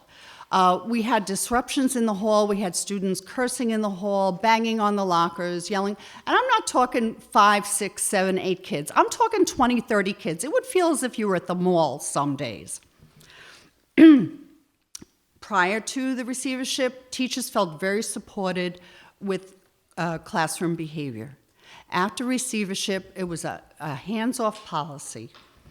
There was very little administrative support, and very few consequences. And by consequences, I don't mean that suspend every kid who's misbehaving. We were not in the business of sabotaging students. Although minor infractions can and should be handled in the classroom, there should be administrative support for teachers so that they could do their jobs. For every 10 minutes of classroom disruption in a teacher's class, for the year, it amounts to a loss of 30 days per student in that classroom. That is far worse than the suspension outcomes that we used to have. Prior to receivership, students were expected to keep their cell phones in their lockers. After receivership, students are allowed to have the cell phones. I don't know if any of you have teenagers at home, but you know what it's like trying to talk to teenagers when they're on their cell phones. Can you imagine the struggles it is for teachers trying to teach with cell phones? It also caused a lot of problems because students could cut class, then they could text their friend, could you please come to this door and open it up for me? So again, we have students out unsupervised. The Toddie Policy. Prior to receivership, we had a Toddie Policy. And I know there were a lot of problems with that, and I know that students should not be suspended for being Toddie, but there has to be a better answer than having absolutely no Toddie policy. My last 2 years working there, first period class, out of about 28, 30 students, there would be about maybe 6 to 8 would start out. And as the class went on, they would just trickle in. It really became almost a wasted class first period, because how could you teach when you've got 6 to 8 kids and you're missing 20, and then they're trickling in? Some of the academic standards that seem to have been lowered after receivership, I'll just give a few. I know there's a time limit here. The absences from class, not to mention absence from school. There were no consequences for students cutting classes. I had students in my classes who were absent from class 20, 30, 40, 50 days. Most of them were in the building somewhere. The only solution seemed to be was for the teachers to provide makeup work. Teachers are so overburdened with generating makeup work. The summer school policy. Prior to receivership, a student had to earn 50% in order to qualify for summer school, and it used to be for 5 weeks, 4 days a week. Now students can earn 0%, go to summer school. So what incentive does that low-performing student have in your class to live up to the standards of what you expect of them if they know they could complete summer school now in 4 weeks, 4 days a week? I will just close now. I'll submit this later on for the other examples. But I would like to say that many districts similar to Holyoke experienced low graduation rates for years until this became a focus of DESE, and rightfully so. Now graduation rates across the state are skyrocketing, although as educators, we want graduation rates to increase. However, they cannot be achieved at the price of lowering academic and behavioral standards. We have to prepare students for college and careers, which means they have to understand expectations, deadlines, responsibility, and accountability. And while we acknowledge the increases made at the high school as far as access to AP and dual enrollment courses, as can be seen from the data that Mrs. Mahoney will be submitting to you, it is not necessarily indicative of increased student academic performance. I can personally attest the standards at Holyoke High School greatly diminished between when I started in 2005 and when I left in 2018. The only thing that did not diminish was the incredible hard work and compassion of your teachers. We know how hard our teachers are presently working, and the support staff.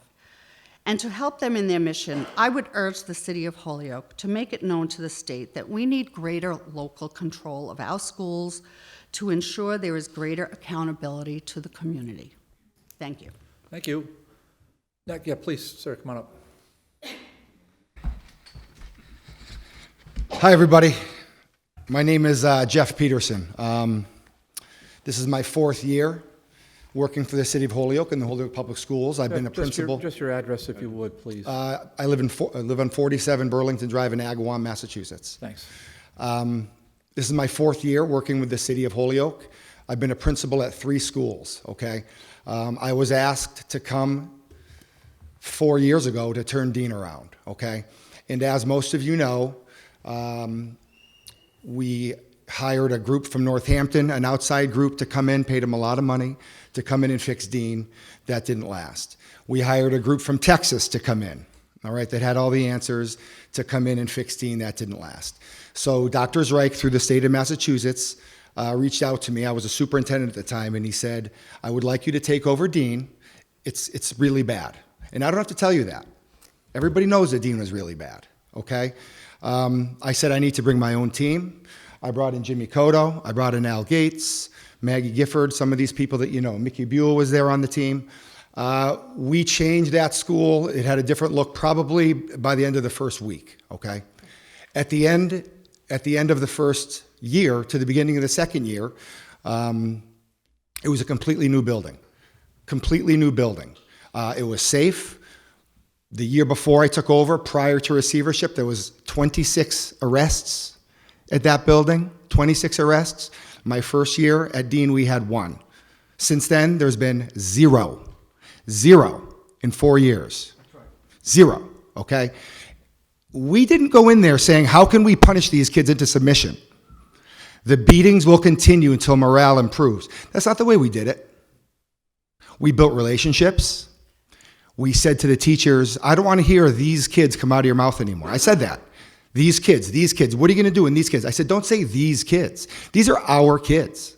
And if you don't want to teach our kids, then this is not the place for you, okay?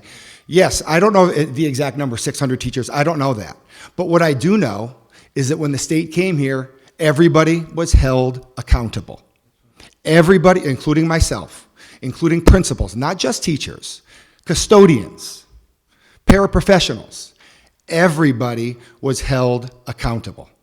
Prior to state receivership, students were being siphoned to Dean Tech that were not deemed to be good enough for Holyoke High, that were not deemed to be college material. You go to Dean Tech. Well, I want to go to Holyoke High. Nope, you're going to Dean Tech.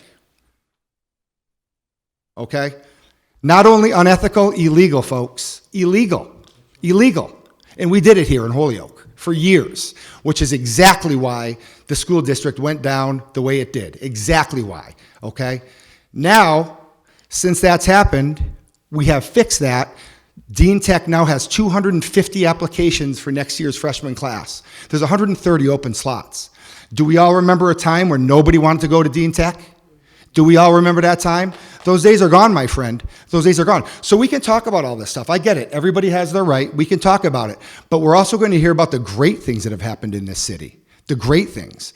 I can also tell you that nobody is in the schools more than me. Nobody. I am in the schools every day, all week. I work with middle schools. I work with the toughest kids in the district. Okay? I visit them at their school. They come to a program that I have. They're succeeding. I will take any of you with me on a tour of any school you want to go to. And you can see it yourself. Come on in. I'll take you right into the classrooms. We will sit in the back of a classroom, and you can tell me how bad it is. Because I go to Holyoke High School.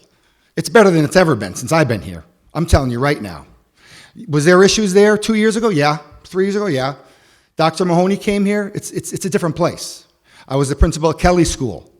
Place was in tough shape. It's looking pretty good right now. All right? I'm telling you, there's a lot of good happenings. The data was misreported. It was misreported for years. So to say that there was a 91% attendance rate in the Holyoke Public Schools in 2014, crazy. It's crazy. It's crazy. We started to accurately report data. Suspension rates. Why don't you go home tomorrow? Stay home. Not going to report that to the state. Oh, you need to go home and cool off. Not going to report that to the state. We report everything that we do to the state. We do it the right way. We follow the law. Okay? So anything that happened before then was not done with fidelity. I can tell you that right now, because guess what? I'm the guy who fixed it. And if you want to sit with me, and I will go through every book, every test score, I will do it all with you, because I have all the data. We're not going to go through it now. But any other data besides that is just not correct, okay? I appreciate your time. The state receivership is about resources, grant money. It's about talented educators. It's about respect back to this city. And we are all here, all of us, hopefully, to help kids. Thank you, Okay? Mr. Peterson. Thank you. Jaime? Jaime, my friend? Me? No, Jaime? Jaime? Jamie. Jamie? You just got to dial that back, I know. Okay, thank you. Miss?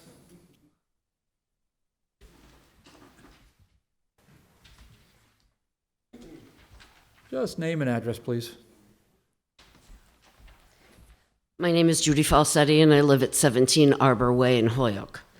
I, too, was a 36-year employee of the Holyoke Public Schools, as a teacher, as a department chair, in my last years as an administrator, as a vice principal at Holyoke High School. These are my concerns that I bring before you. The world has order. The world has structure. The world has rules. Pre-receivership, Holyoke High did as well. Before receivership, this is a very big point for me. All Holyoke High School faculty knew where every single student was every single day. If a student was missing, the assistant principal received an AWOL slip and followed up on where that student was that period. Nurse, teen clinic, guidance, dismissed early. If the student was nowhere, we couldn't find him. We called to check classes to see if there was an error committed in attendance. Perhaps he was absent and not marked absent in the morning. Within 24 hours, teachers knew where every single one of their students were. Since we are in receivership, things have changed. Students are reported missing or absent from class on the computer. There isn't a follow-up.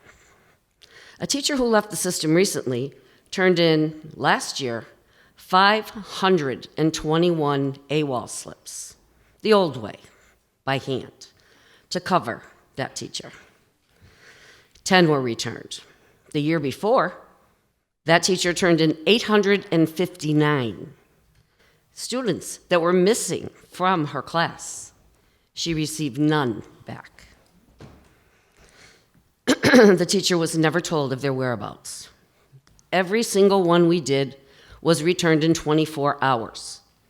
If we couldn't find the student, he didn't come back for 5 days, we kept that, and we did get with the student to find out. We also notified parents. Your child isn't in class. Is he home today? Did we miss him in attendance? Hey, humans make mistakes. Teachers make mistakes. It's very chaotic in the morning. Dual enrollment students now are automatically marked present when they come in. I don't understand that. Not before they come in. They're away at a college doing their college courses, which is awesome, but they're marked present when they're not in the building. How do you do that? There was an emergency, and I was marked present, but I'm not there. Aren't you going to be looking for me? I don't understand that. Before receivership, if a student used inappropriate language in class, the teacher and the administrator dealt with that immediately. That was a huge issue, always. Here's a true story for you. I subbed in a 9th grade class a few years ago. A male student screamed the most inappropriate word you could call a girl across the classroom. I removed him, explaining, no one needs to hear that word. I reported it to the teacher the next day. She then went to see the then vice principal to follow up, who told her, and I quote, Mrs. Falsetti's from a different time. Well, no punishment was issued, and nowhere in the past, present, or future is the word I'm referring to appropriate. In the classroom, on the street, in your home, it's not. Pre-receivership, we checked bags. They were searched randomly, different times of the day, different kids. Did we find contraband? You bet we did. A lot? No, but we did find things. We found alcohol, we found pills, we found knives, we did. we told the kids this isn't allowed in school. We had to turn in weapons to the police department that we found. During receivership, I guess bag searches are now a hot button issue. Students say they are criminalized and traumatized having this done. But has it been explained that bags are searched at the airport, at Disney World, the happiest place on earth? They search your bag. Six Flags, sporting events, college ones and pro ones, and at concerts. This doesn't criminalize or traumatize patrons that go. It's to keep everyone safe. Safety and security of our students and staff is paramount. We were trained that way as assistant principals. Safety and security first. Pre-receivership, IDs were worn by everyone. We have over 20 doors at Holyoke High to the outside. Over 20. Anyone can come in if a student lets them in. They're not open, but they can be brought in. Excuse me, I have a cold. Administrators, cafeteria workers wore them, staff, students, everyone. We're also on a busy street at Holyoke High. One time, former Superintendent Dr. McDonald passed by a teacher on hall duty without an ID. She asked him to go to the office and get a visitor's pass, and he did. Because we all wore IDs. In receivership, there are no IDs. Who's in the building? Kids can let anyone in. Without an ID, we don't know who they are. Do they belong here? No Holyoke High School IDs indicating that anyone has permission to be in the building. This is an unacceptable practice in the world we live in today. Many workplaces require IDs for their workers for safety and security purposes. I've only touched on a few things here. These are the things that are in my head. These practices are for safety, security, and for the further education of our students that we do all love. That has not changed whether it was 40 years ago, 50, doesn't matter. The love for our students and the concern for our students has never changed. Local control is what we want. Local control. We want back control so that our students do know that it's about all of us that live here, work here, chose to raise our families here. We want local control. Thank you. Thank you, Ms. Falsetti. Okay, I will recognize you, Miss, and then Miss in the back, and then we're getting close to our witching hour, and but we'll go over there in a second. So, Miss, come on up. Just name and address. Hello, my name is Caitlin Cruz. I live at 393 Appermont Highway here in Holyoke. I just, as I'm hearing people speak, I just jotted down a few things that I just wanted to make a quick statement about. So I graduated last year from the Holyoke Public Schools, and I'm currently a college student. And I just wanted to make a statement about the AP classes. Although I respect the decline in AP courses and that matter, I just wanted to give you a testimony about my experience with my college level courses. So I was a dual enrollment student, and I saw that a lot of students were taking the dual enrollment classes instead of AP classes, and I actually gained 18 credits in high school through dual enrollment. And so now I'm a semester ahead, and I'll be graduating a semester ahead.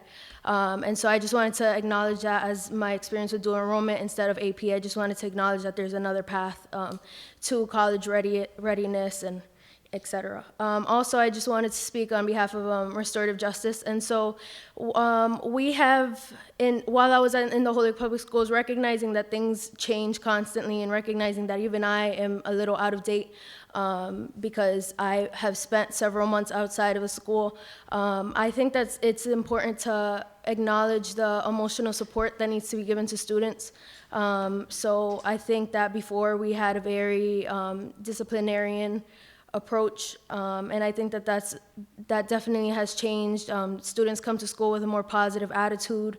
Restorative Justice has a lot of impact on that. So we changed what was it called before? It was the student support room. Sorry. It was in-house suspension, and so you'd see students go into that room, just like do some like work that they were given, and it wasn't really effective, whereas now the student support room, which is run by restorative justice leaders, it provides emotional support, and students can process what's going on in their lives and process what is the background to their situations through that room and through that support process. So I just wanted to acknowledge these few points and just acknowledge that there's things going on in the high school that are not as much punishing students. While I acknowledge that there's security situations and things like that, I also wanted to acknowledge that the approach to these issues have been taken from another direction and perspective. And so, yeah, that's my time. Thank you. Thank you, Ms. Cruz. Miss, I think I saw somebody in the back.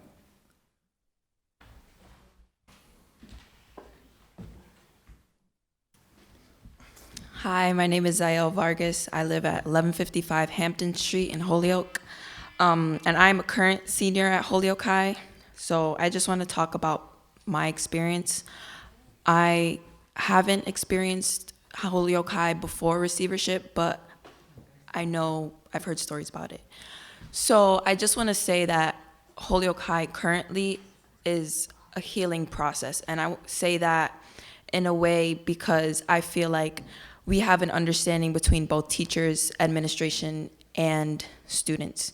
We are trying to fix the damage that was done before receivership by, like Caitlin said, implementing our restorative justice program, but also Dr. Zreik has an equity team that he implemented himself. That was his idea of students coming together collectively to address problems in the school.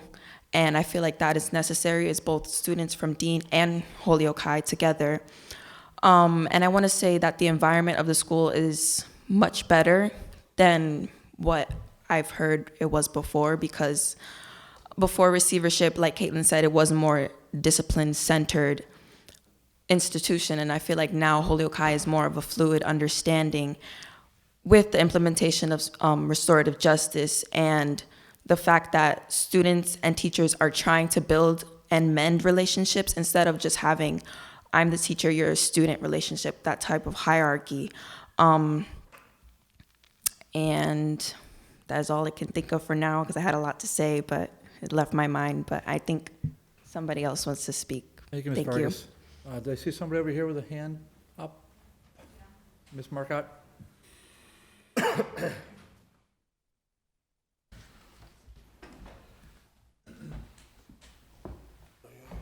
Hello, everyone. I'm Paula Marcotte. I live at 146 Fairmount Street in Holyoke. I was born in Holyoke, raised in Holyoke, product of the Holyoke Public Schools, taught in Holyoke for 34 years, very happily retired, and no regrets for having taught there. Having grown up in Holyoke and living here now, I know the Holyoke bond is strong, and I feel Holyoke residents and political representatives will open themselves, as you have here tonight, to hear our concerns. The bottom line is we all do care about this community's future. All of us do. We agree graduation rates need to improve and high absentee rates need to come down. And we also can be in agreement that the improved figures released by the state receivership are great. Unfortunately, we feel that the cost of these improvements is that educational standards have been lowered, as the data suggests, and also that improper behaviors are tolerated. There is slim to no punishment, and so students continue the inappropriate behavior. We don't approve of these strategies, and the children of schools here in Holyoke do deserve better. We've always believed that. We've always fought for it. Our kids are being robbed of significant career, college, and life skills necessary to proceed through life successfully. The solutions are right here in our community, and we believe local control is essential. Please know that we are good people and peaceful, And we will have our voices heard because, yes, there is more. And we're not going anywhere, as you said earlier. More to the road of high school education than what the general public is being led to believe. We are in no way criticizing our teaching colleagues who are presently in the Holyoke Public Schools. And actually, we ask the receivership to please give them more support, listen to their needs and concerns, and especially listen when a veteran teacher leaves Holyoke to teach in a neighboring community. Too many of us have been quiet for so long. The receivership turnaround is not working to best enable our students to get a good education. MCAS scores haven't gone in the right direction, advanced placement test grades have gone down, and we will continue to reach out to media and to Hoyokers, and we will act as informants of what more should and can be happening in Holyoke schools. We do this because we care about children and we love the great city of Holyoke. And thank you for listening. Thank you. Okay, that's 1 hour.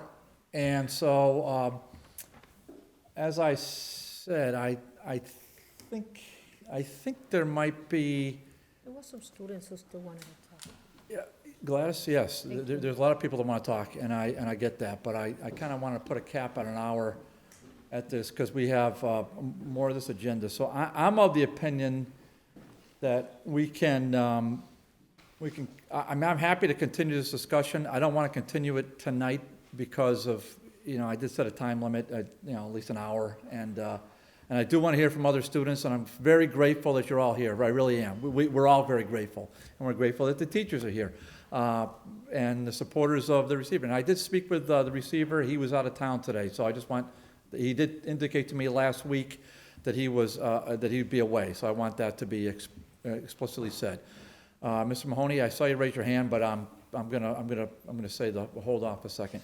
So again, I'm just one vote right now. I kind of want to keep it at the 1 hour limit because we do have block grant things to talk about. So I'd rather just continue this for another meeting. This committee will meet. In fact, I think we're going to try to meet March 30th if we can. So that's the, actually, let me just check my calendar. I think that's the date that I had targeted. Hold on a minute.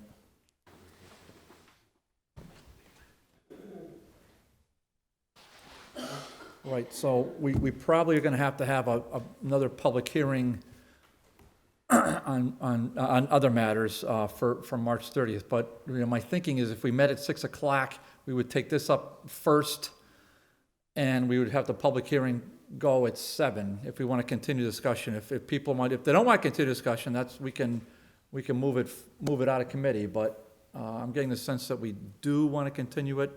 I see Mr. Mahoney nodding his head. I see. I wanted to hear from Mr. Moriarty, who's here as well. Offer a suggestion. Do not believe us. Do not believe anybody. Well, Mr. Come and accept the invitation to attend. As an administrator. Hold on, Mr. Martinez, so this is not a question of believing or not believing. I just wanted to, so let me just stop you short there. So this is a question of really getting some feedback, because I said this before, we have a completely emasculated school board that has absolutely no power or authority, and frankly, I'm not really even sure what they're about half the time. So this is a forum with duly elected representatives that actually have some authority, although not tremendous amount of authority in the public schools, but we do have some authority, and perhaps we can, as a body here and as a city council, with all of your feedback from students and administrators and teachers and all that, perhaps we can craft something that might work. I don't know that yet, though. So I just want to caution you on that one. So do any counselors want to rebut what I have to say or add to it? Councilor Sullivan. Yeah, just while everybody's still here, one of the comments I've heard over and over and over and over is regarding the receivership and an exit strategy. Myself and Councilor McGivern also did meet with the commissioner from DESC this week at the high school, and that's one of their goals, and they couldn't put a time frame on it, but one of the goals for the new receiver would be go to we mentioned shared governance, which would be going to a receivership board or a receivership commission is one of the goals for the future. So that's something I just wanted to share with the public so that they were aware of that. Also, I was very encouraged to hear that the commissioner was a former receiver in Lawrence.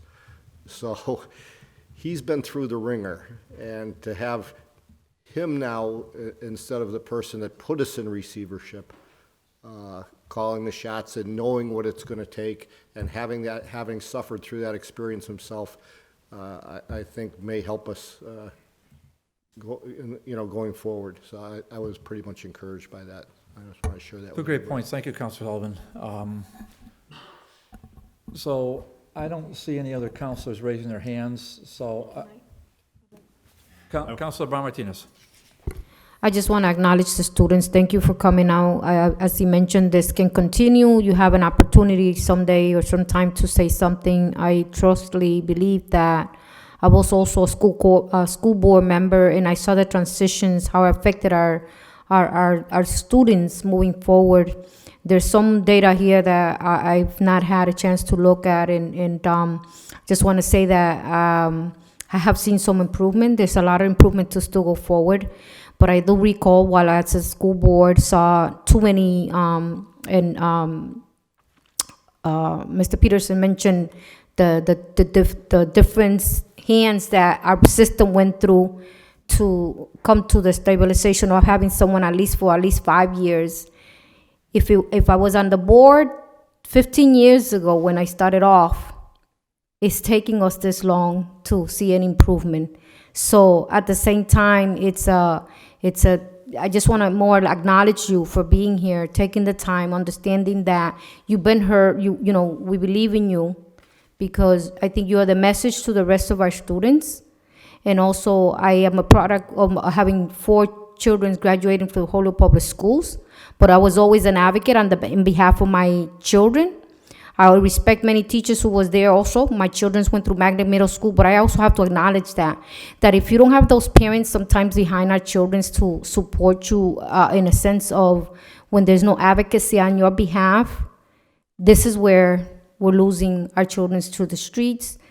It's what you're all about, avoiding the pipeline to the jail systems, preventing all the other issues that can create from not being heard or supported.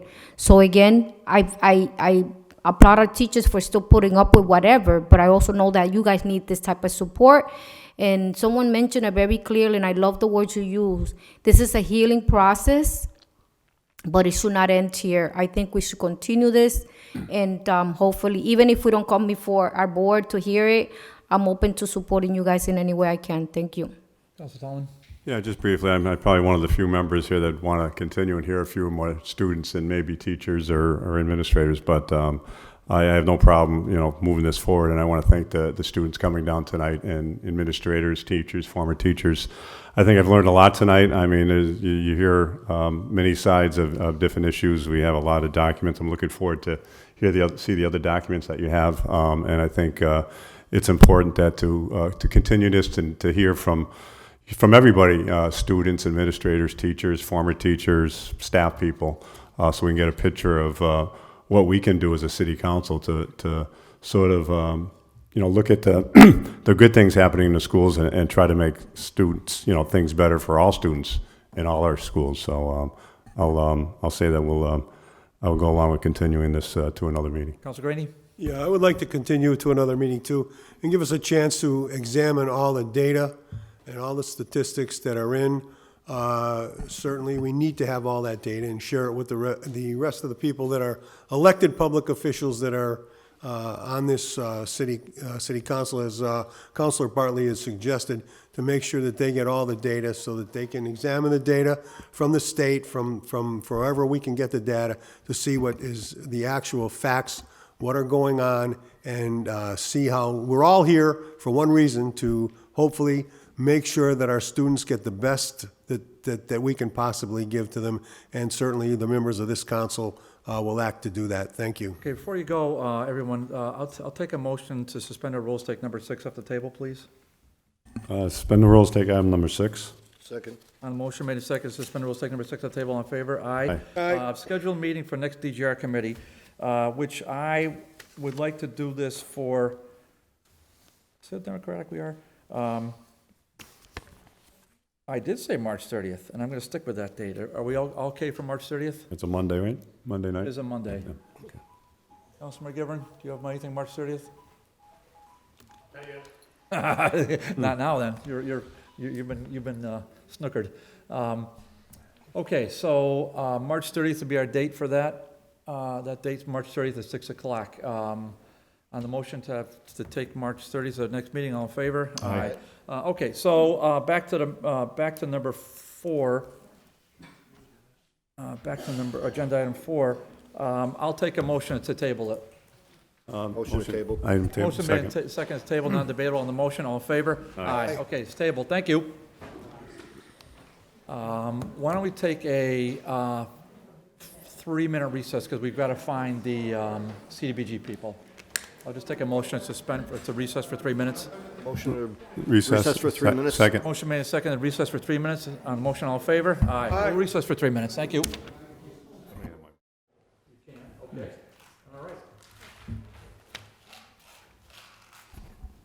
Okay, good evening again, everyone. It's now 7:26, and we're back in session. I'll take a motion to take 8:26, sorry about that. Councilor Graney's right. I'm looking at the clock, which has not been pushed forward. Councilor Graney corrected me, as he often does. Okay, I'll take a motion to take number 5 off the table, please. Item take number 5 off the table. Motion made second, remove number 5 to the table on discussion, hearing none. All in favor? Aye. This is the FY, is that right? FY, it says 2020. Shouldn't it be 2021? 2020 to 2021 Community Development Block Grant Allocations. Alicia, what I'm going to have you, and we're still in session here. We still have Councilor Murphy, Councilor Bon Martinez, Councilor Tallman, Councilor Graney, Councilor Sullivan, and yours truly. And so Alicia Zeller. Alicia, I'm going to have you introduce everyone, although we know who they are, just for the record, if you would, before you commence. And then I'm going to have you guide us through this process. And I just, if memory serves, I think we've been a little more efficient with our time on this, as opposed to when I first started on this committee in 2013, where, wow, that one went like 3.5 hours, and this isn't going 3.5 hours. So with that, I'll turn the microphone over to the department head for Community Development Block Grant, Alicia Zeller. Alicia. Good evening. Thank you for having us here tonight. So the entire staff of the Community Development Office is here. Zaida Hoyt is our finance manager, and she is going to guide you through real-time appropriating on the spreadsheet. And we have it set up for you tonight, so as you fill in the number, we can scroll down and we'll be able to give you a balance of how much is left to expend as you work through the different categories. And then Jennifer Martins, our compliance manager, is here as well tonight, and Jennifer is going to take minutes and notes and keep us on track. And Jennifer, what's your title? Compliance, thank you. And just so you know, Alicia, how long have you been in this role? So I've been with the Office for Community Development since December of 2010, and I've been the director since 2013. Jennifer, how long? I've been with the city since 91. I'm not sure exactly how many years with this office. Zaida, how long? I've been with this office for 5 years. 5 years. Okay, so Zaida doesn't have a microphone, but Zaida said, so 2013, Zaida, or 2014? No, 2015. Well, I can add. 2015? Okay. Yeah, I never ask those questions, but it just it helps with a little perspective once in a while, because, you come in here all the time, and sometimes we just are ignorant to it, and I don't like that. So, Alicia? Okay, so we are presenting to you tonight the applications that came in for projects that are going to be funded in the Community Development Block Grant Program starting on July 1st, 2020. This year is the year one annual plan of our next 5-year consolidated plan. So at the same time this year as we've been putting our year one proposals together, we've also been doing a 5-year consolidated planning and a community needs assessment. So this year, over the last 6 months or so, we've had a robust community outreach. You may have seen our community survey that we did. We did a local cable access video with Holyoke Media that has been viewed over 1,200 times. We have done a whole series of listening sessions and a lot of work with our community partners, listening to what the community needs are for the next 5 years, and really setting the goals and objectives of this office in coordination with the United States Department of Housing and Urban Development. So this year's spreadsheet is presented to you with, it's based upon last year's allocations, and we think that our allocations are going to come in just about in line with what's presented here. So I'm confident that however you lay out your allocations tonight, that those will be funded and there won't be the need for any cuts. And if we do get any extra money, it's going to be nominal. So as a refresher, the first 2 pages, the non-public service proposals, you can allocate up to $799,723 among those projects. And then as you turn to the public services, you can only allocate up to 15% of the allocation to public services. And this year that's at $184,551. And under HUD regulation, you can only allocate 20% to administration and planning, and this year that's coming in at $246,668. So you can move money between projects on the non-public services, but you can't move funds between the larger categories. They're already set for you on the spreadsheet. We did receive the mayor's allocations late this afternoon. We did not get a chance to get them up on the sheet, but I did provide you with hard copies at each of your desks so that you can see what the mayor's very first recommendations are. We met with the CAC, and you also, so that's the CAC, the Citizens Advisory Committee, made their recommendations, and then staff have issued our recommendations. Okay. And Alicia, I don't want to cut you off. Do you want to add anything else, or are you pretty much? I don't think I have anything else. We are on track with our public services. I know there's always questions about how our existing public services are doing. And they're moving right along. In many cases, they've actually served more people than what they originally proposed. So we're on track to serve probably 2,500 to 3,000 public service participants this year. Our large projects that were funded in the last year are also moving right along. And our housing rehab has been quite popular, and we're still working through that waiting list, but trying to serve just as many people as we can. We're also working more closely with the law department on addressing housing needs. So as the law department gets involved with housing code enforcement, we're trying to make sure that we're directing resources to families that may be involved in active code enforcement cases. Because the last thing that we want is to see homeowners start to lose their homes to receivership and that sort of thing if they're living in the home. So we've been actively working on a number of those cases. And in the last couple of weeks, we have created a new model approach to code enforcement with the law department, and that will be directing code enforcement dollars towards addressing some of the larger, long-standing code enforcement cases that are really impacting the neighborhoods that we're making other investments. So for instance, the church that is in the active state of collapse on Appleton, we're going to be working with the law department to direct some legal resources to try to move that property forward. So we've really, over the last couple of years have tried to work with other departments to advance their goals. That's great. Oh, okay. And before we, because we kind of usually just go down each line. That's traditionally how we do this. And Councilor Murphy, you can weigh in on this as you see fit. I don't see any other councilors on here. So does any councilors have like a preliminary statement before we commence? Councilor Sullivan. Yeah, I would like to suggest to the committee that we just simply mirror the recommendations of the CAC, of the Citizens Advisory Committee. They studied in detail each one of the proposals, which is a tremendous amount of work. They've gone through it. As you can see, despite the fact that we have a Citizens Advisory Committee, the mayor right out of the bat, demolition, CAC, $100,000, OCD, mayor, nothing, sees no need for it.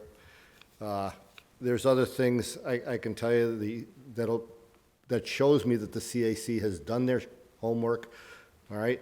The OCD has done their homework. The Topher basketball courts, all right? The CAC put down nothing, all right? And I think the reason is because they've also applied for the same monies for CPA, the Topher basketball courts. But maybe the mayor doesn't realize what the CPA is doing, but he's put down $105,000 for something that's already in another committee's arena. And we all know we can sit here for hours and hours and hours going through it, but at the end of the day, it's going to be the mayor's say, regardless of what any of us say, any of us think. And now's the time for us just to support the people who put in the work, the Citizens Advisory Committee.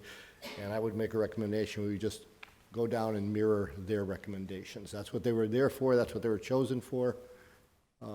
That's all I've got to say. Thank you, Councilman. Yeah, that may in fact happen. But so I kind of want to, again, I'm sorry I was at the CAC for only an abridged period of time because there was a finance meeting that night and they're all important, but so I was only there for 30 minutes, but that was a really engaged committee, and I should I be fortunate enough to be chair this next year, I'm going to make sure I get there for the full meeting, because I'm already offering myself to volunteer for it. I enjoyed it so much, and I'm going to make sure we don't have a finance meeting that night if I'm on that committee again. So I heard what Councilor Sullivan said, and I would tend to agree with that, but I want to hear from other councilors. So let's just stick with the non-public service.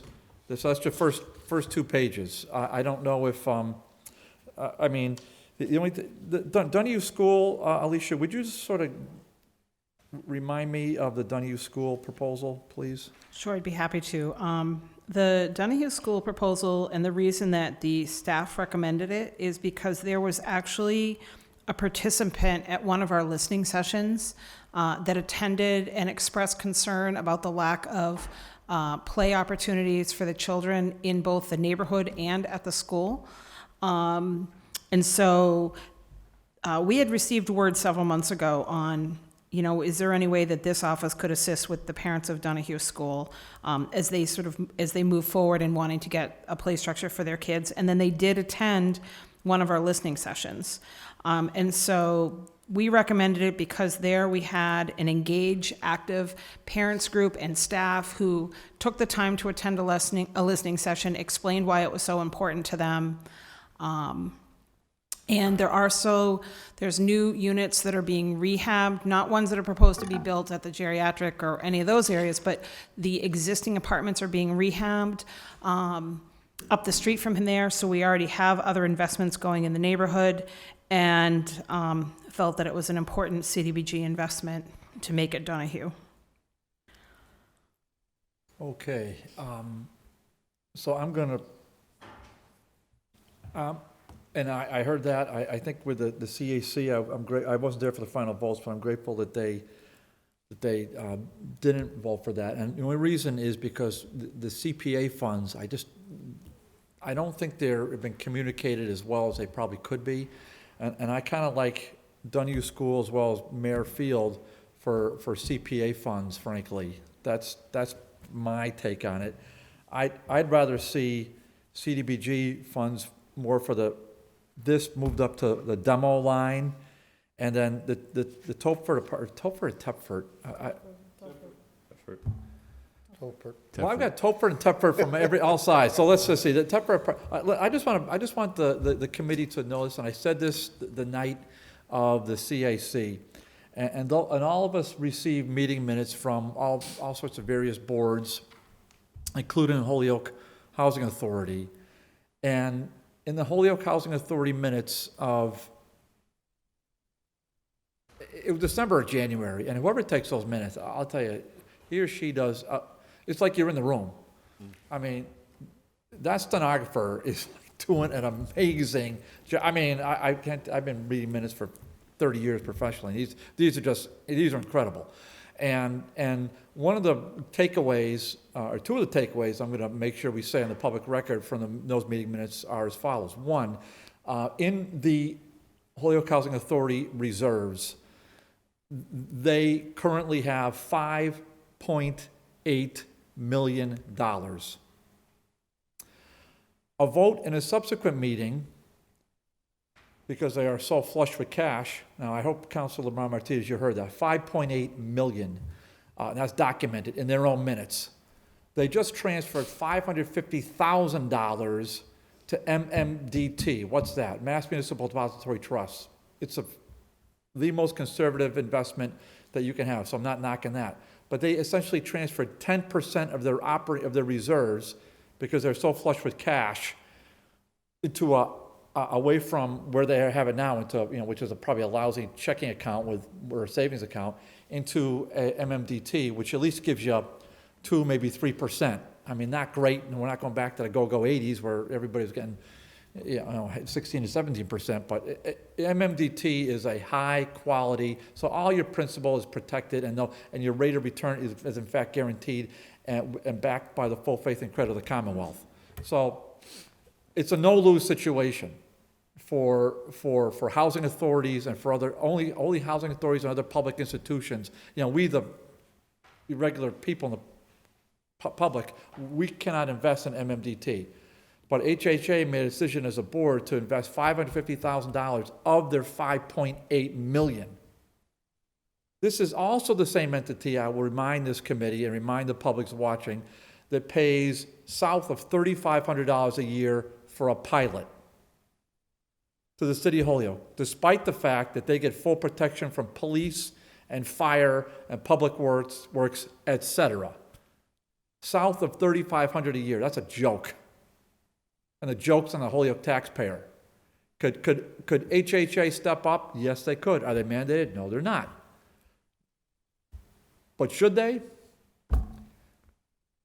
I'll leave that to others that are smarter than me to figure that out. So those are my simple reasons for saying, as I said in CAC, I wasn't there for the final vote, but I'm suggesting to you that committee of citizens heard my arguments. And I didn't even know about the MMDT at the time because that vote had not been taken, but it was taken in a subsequent meeting. And I'll ask one more thing. This is the same HHA board in its December-January meeting minutes gave everybody a raise. Did they do it in public session? No, they did not. From the executive director on down, everybody got a raise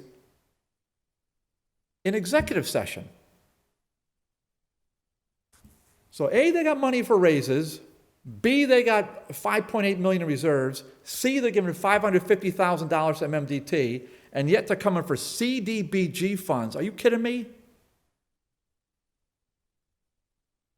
Those are my arguments. So those are my reasons why I think Tepford basketball court, as meritorious as I'm sure it is, those are my arguments why I don't think HHA should be funded this round. Perhaps another round, but not this round. That, other than the Dunue School, I think the rest of it is, I'm okay with it. So that's it. Thank you. Anybody else? Councilor Murphy.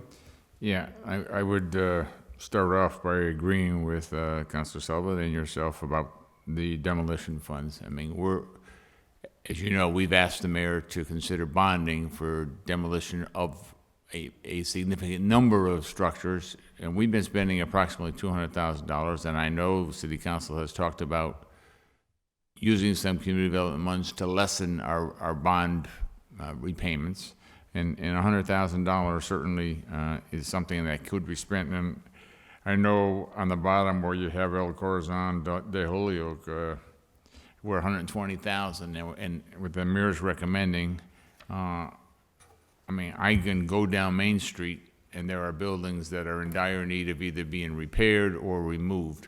And that would do a far better job to creating the heart of Holyoke and an image of the heart of Holyoke than to putting signs up on former power lines. So I would certainly hope that we recommend and encourage the mayor to put $100,000 there. I would also, in terms of code enforcement and blight remediation, I mean, two questions I would have. I know the request is 2 positions. Are those 2 new positions, or are they just taking positions that are currently not filled? Oh, Alicia. I'm asking, yeah. Alicia, please. Okay. So at the time that the applications came in, there was 1 full-time position in the Board of Health and 1 full-time position in the Building Department. And the Board of Health, the person in the Board of Health position has since been promoted to a permanent non-CDBG funded position, and they are going to opt not to refill the position in the Board of Health. And the Building Department is currently, the person that was in the CDBG funded position moved into a vacancy in the Building Department, and we're currently hiring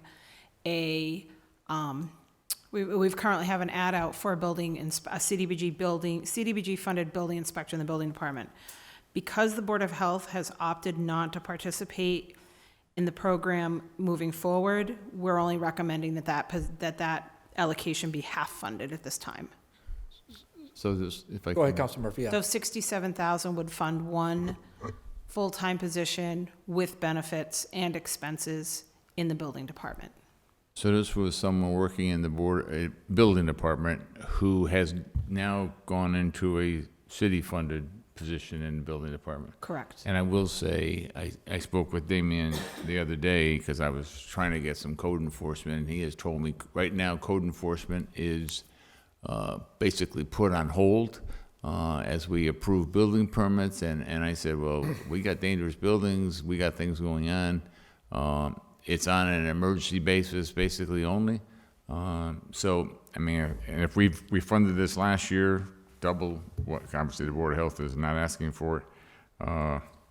But I mean, I think it's important that we get code violations, that they be dealt with in a timely manner, and that we're not holding off because we do not have anybody filling those positions.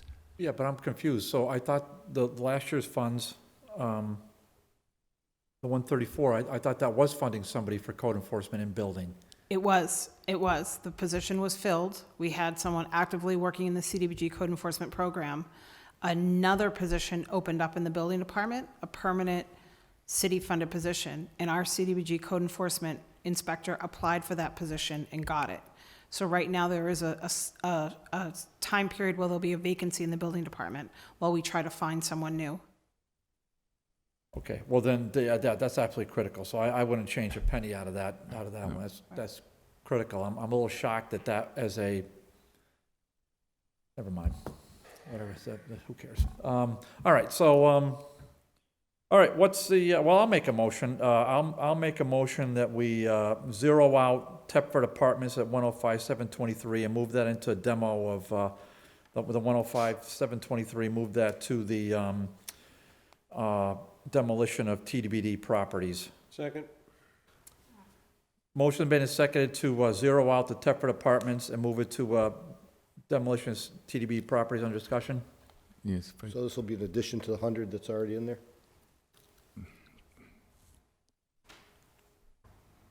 Well, right now, I'm going at the column that I have to the farthest right, that's the mayor's department.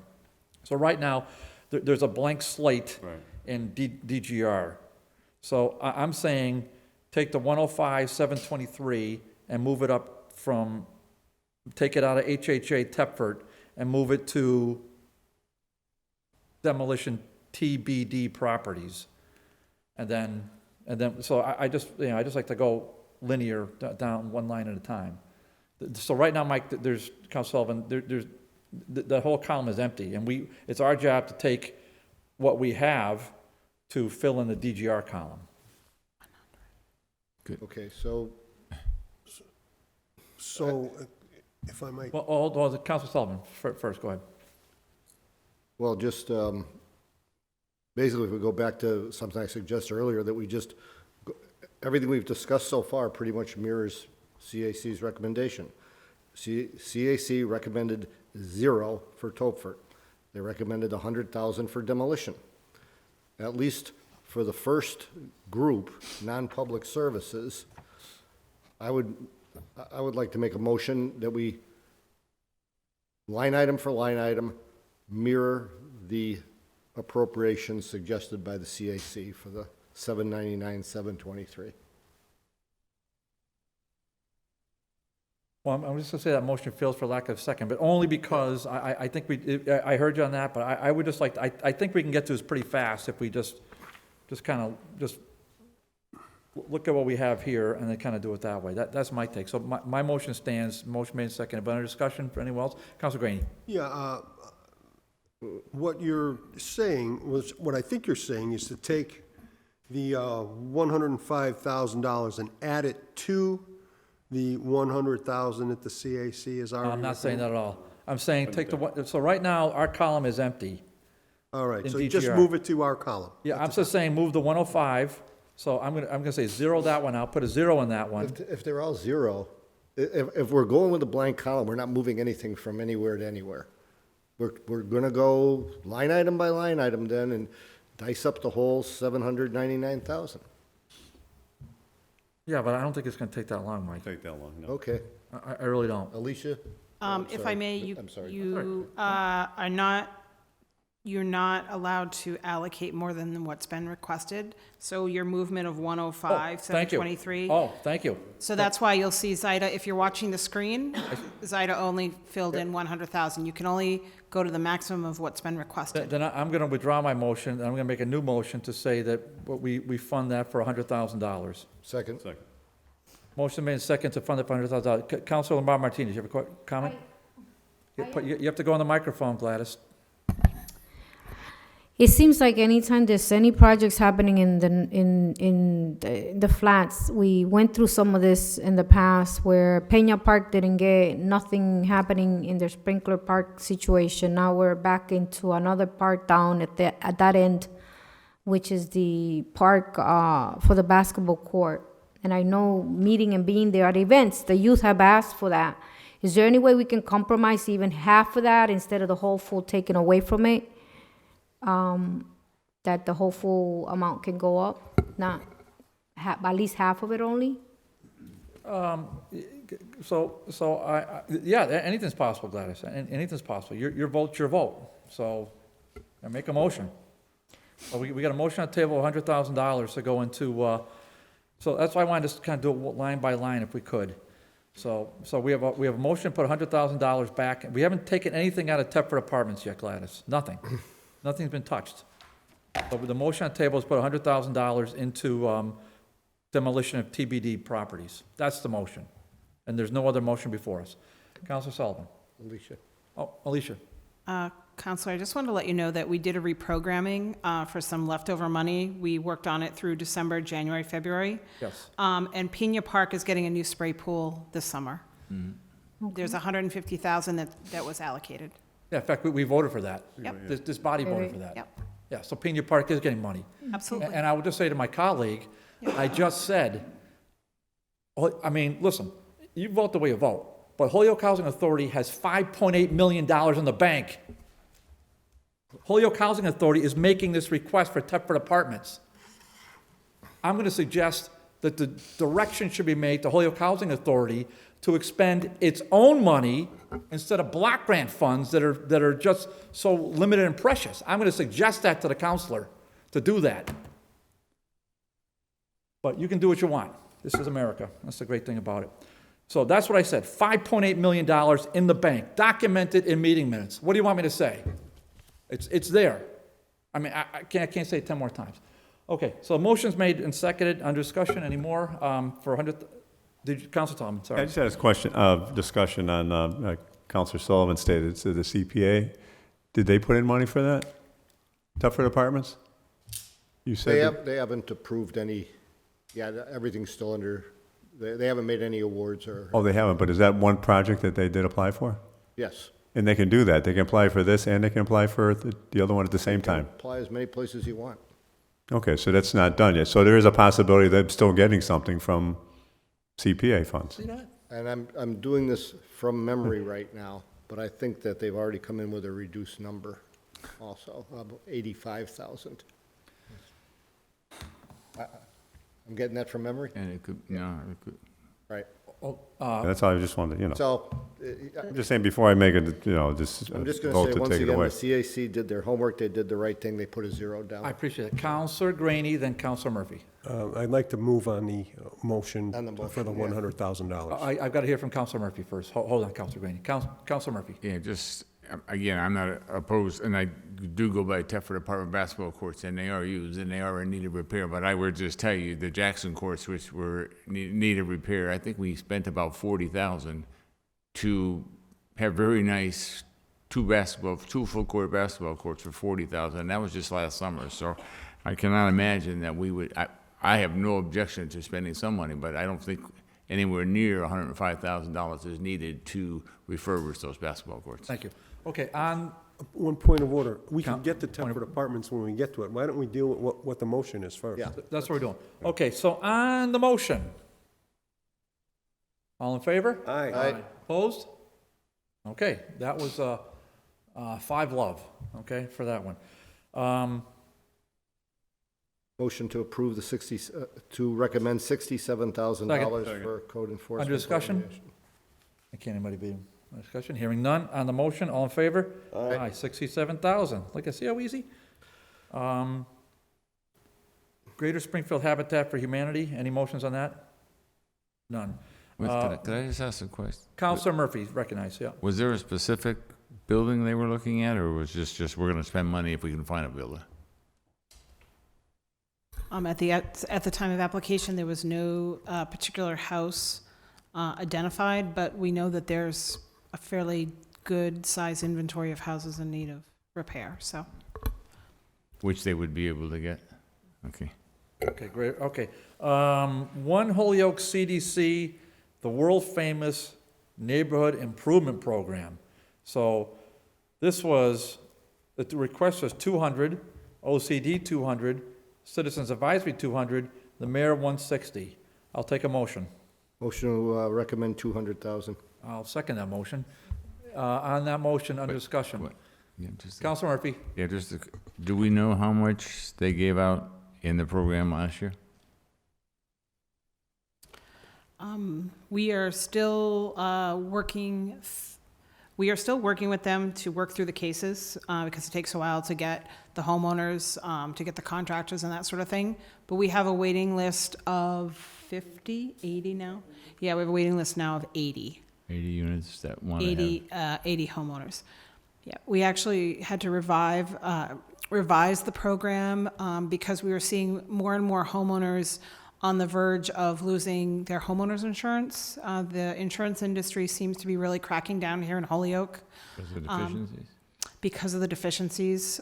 So really sort of things that are new that are popping up this year, cancellations for roof condition, that sort of thing. So we're trying to prioritize those families. We don't want people to lose their homeowners insurance. That's so critically important. But we do have 80. So there's no issue whatsoever around spending those dollars. And I will also say that as part of our community needs assessment, housing quality was number one. Like everything that we asked people about, whether you were talking to folks from the Highlands or the Flats or South Holyoke or downtown or Churchill, Elmwood, all of our neighborhoods spoke of the absolute need for assistance with housing condition.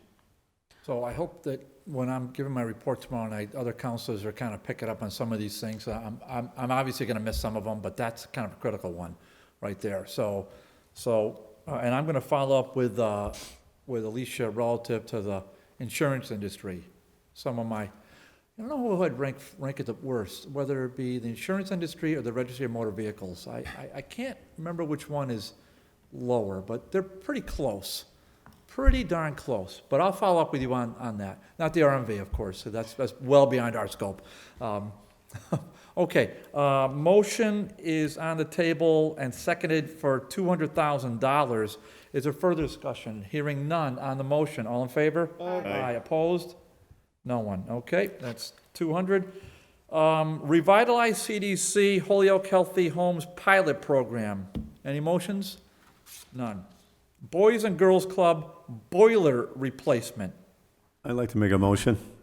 Council Tallman. Took a tour of that area down there, and they're in dire need. I believe it's been 30 years. They were looking for $175,000. I'd like to ask, there's $100,000 through the CAC and the mayor. I'd like to ask for $150,000 for that program, and it does serve a very large group of individuals throughout the city in that place. Yep. A motion made second for $150,000 on that one. I'm going to just make a brief comment on that. I did take a tour of that myself in speaking with the parties there, including Eileen Kavanaugh, the executive director, and two of her top lieutenants. It seemed to me that when we discussed having even a little lower amount, that they were more than okay, because that will leverage.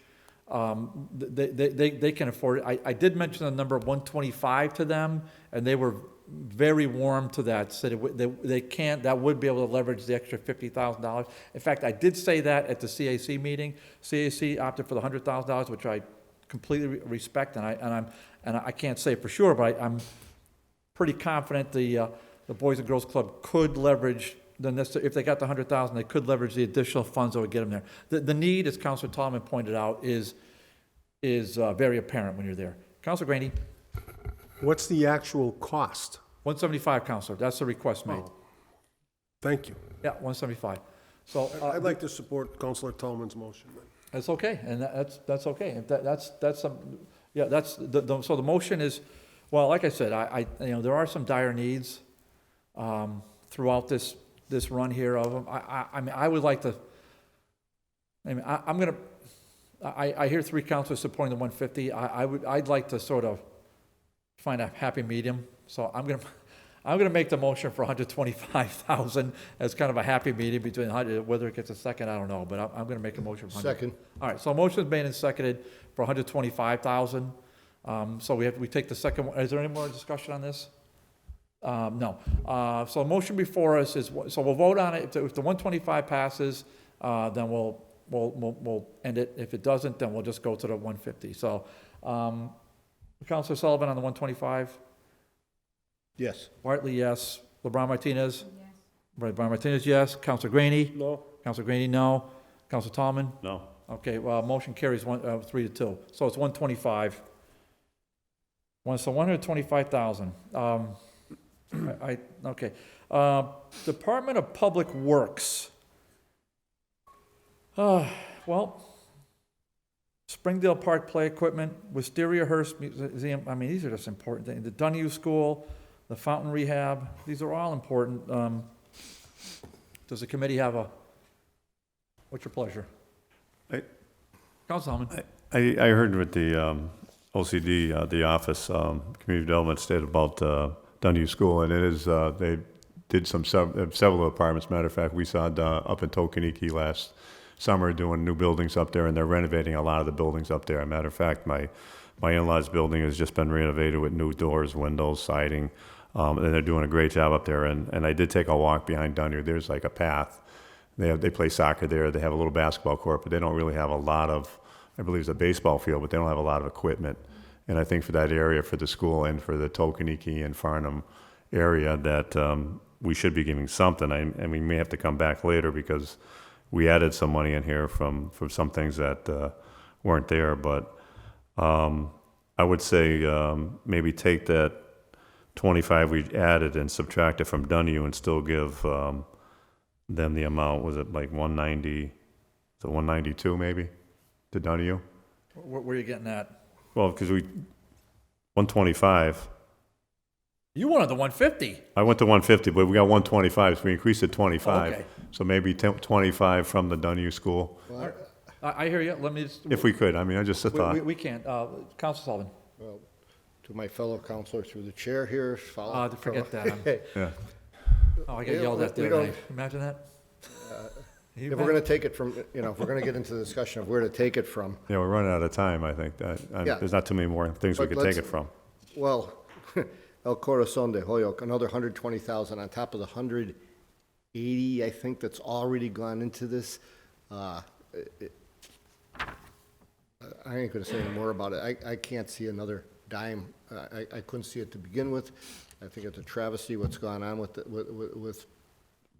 funds and the availability and what else we need to do. There's where it's, as far as I'm concerned, there's where it come out, because when it comes to that, I'm zero.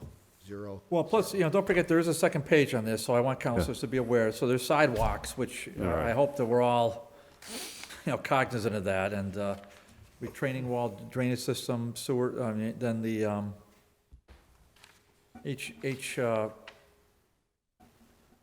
Holyoke Health Center, okay, I'm sorry, I'm thinking HMC, Holyoke, and then the micro grants. So, listen,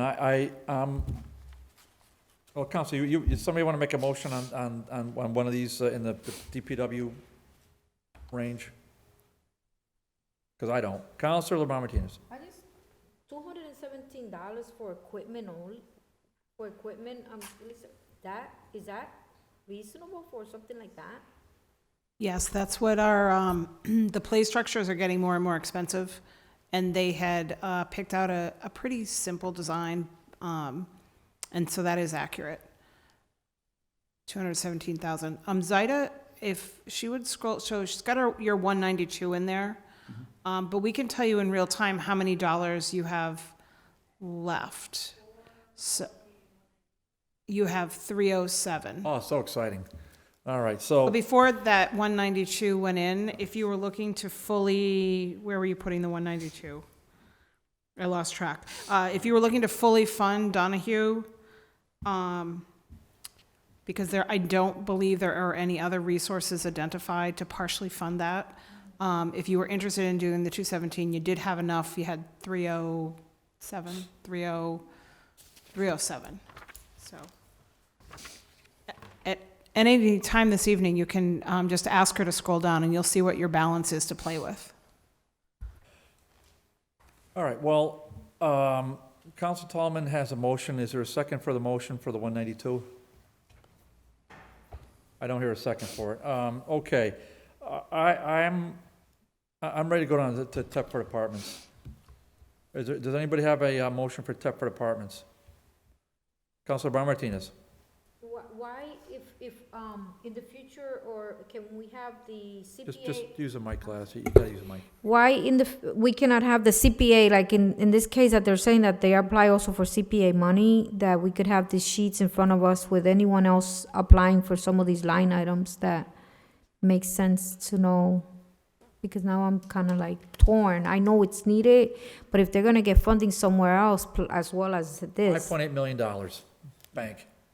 There's your funding. We can try to do a better job coordinating with CPA, but one of the problems that we run into is we operate, I think, on a different time schedule than they do, and we don't know exactly how much money we're going to get until we're already well into the cycle. So we can work more closely with CPA and ask applicants, do you prefer CDBG? Do you prefer CPA? But I'm also sure that they're applying, the non-municipal agencies are applying for other grants as well. So, but we can try to do a better job coordinating with them. Councilor Graney. Oh, I'm sorry, Councilor Lombard, you have the floor. Go ahead, Councilor Brown Martinez. Yep. Can we then, I'd like to recommend at least half of that, if possible, for the tougher basketball court. If you give me a number, please. What do you want to say, 50,000? 50,000. Okay, motion on the floor for I'll 50,000. second that. Motion made and seconded for 50,000 for Thetford Apartments. Motion made and seconded. Under discussion, Councilor Graney. Yeah, I mean, if the Holyoke Housing Authority has $5.5 million in the bank, 8 million. Why, 5.8. why are they requesting community development grant funds for this project? Because they can. They could finance it themselves. Because they can. They can, yeah. That's why they're absolutely entitled to do it. Simple as that. I'm not gonna go between their ears, but, is it being a team player in the city of Holyoke? Ask yourself that question. I don't, I've already answered it my own way. Okay, motion's on the floor for $50,000 for Thetford Apartments. On the motion, all in favor? Aye. Aye, Well, there you go. That's your motion, Gladys, I Okay. figured. Opposed? I'm a no. Nope. Counselor Green, you got a vote? I said no. Oh, I'm sorry, Counselor Green, I didn't hear you. Motion fails, 2-3. Do I have another motion?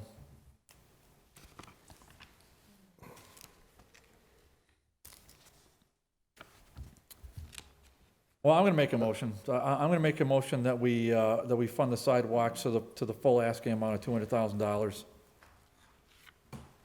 That motion fails. We have another motion. Alicia, could you give the committee a little background on the retaining wall and drainage system? Sure. This is a project adjacent to Wisteriahurst that has been floating around the city of Holyoke for at least 8 years, maybe 5 years. It was something that Bill Fuqua, the prior DPW director, had applied for. I believe he applied for CDBG funding several years ago. It's the repair of the retaining wall and the fence and the drainage system along Pine Street that holds back Wisteriahurst side yard. And the retaining wall is collapsing along with the drainage system. If you want more details about the actual engineering and the condition, I would encourage you to talk to Bob Parent, the city engineer. No, that was great. I wanted to get a little more Okay. background than just Yeah. the retaining wall and drainage. So I'd make a motion to recommend $217,000 for that. I'll second that. project. Under discussion? Hearing none on the motion? I'm a yes. Yes. Any other councilor going to vote? You got to vote, No, councilors. I'll be no. Council Tallman, no? No. Councilor Grandy, no? Councilor Ron Martinez? You got to vote, well, we got to, no, okay, that's it, we got to take votes here. So that motion fails, 2-3. Okay, can we get another motion? I mean, because you've got, you got the Fountain Rehab, you got Dunhue School, you got Wisteriahurst electrical upgrade, you got Springdale Park, we gave them a pretty good boost with the Pena Park, so. I'd like to make a motion, Council Tallman, Dunhue School, $217,000. you want to renew that motion? Okay, Yeah. I was going down to 192, but I'm going to go to the full 217 now. yeah. For the school, yeah. Motion made second for full 217 for Dunhue School. On the motion, Council Tallman. Yeah, I just think that's something that is needed. We heard from the Office of Community Development that that's about what the cost is for the equipment there. And I think it's a good project. The OCD thinks it is. I know the CAC doesn't have anything there, but also the mayor thinks it's something that's would be good for that area of the city. So I just asked for the 217. Okay, any other discussion? Hearing none, Council Sullivan, what's your vote? Nope. Bartley, no. LeBron Martinez?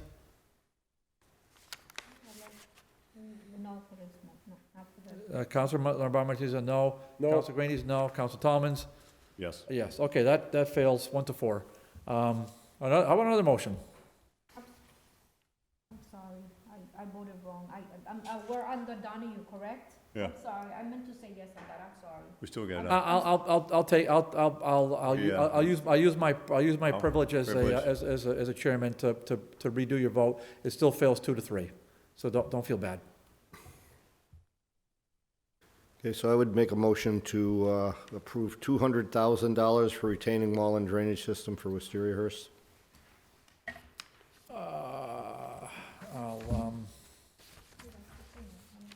I'll second it, but I don't know what the, Council Sullivan, under discussion. I'm just going to closely mirror as much as I can what the CAC has recommended to the council. Okay, so The motion is for $200,000 for the retaining wall and drain. So we're all familiar with that as we travel past on Pine Street. It's one of the icons of Holyoke, right in the middle of several, I guess that's the Ward 4, but several, pretty much the heart of Holyoke right there. And it's kind of an iconic part of the city. So, Or we can sit back and watch it just like so many other things around the city in the last couple of years. Wait till it collapses in the middle of Pine Street and washes down and shuts down traffic before we do something about it. so on the motion, hearing no discussion, Councilor Sullivan? Yes. Bartley, a yes. LeBron Martinez? Yes.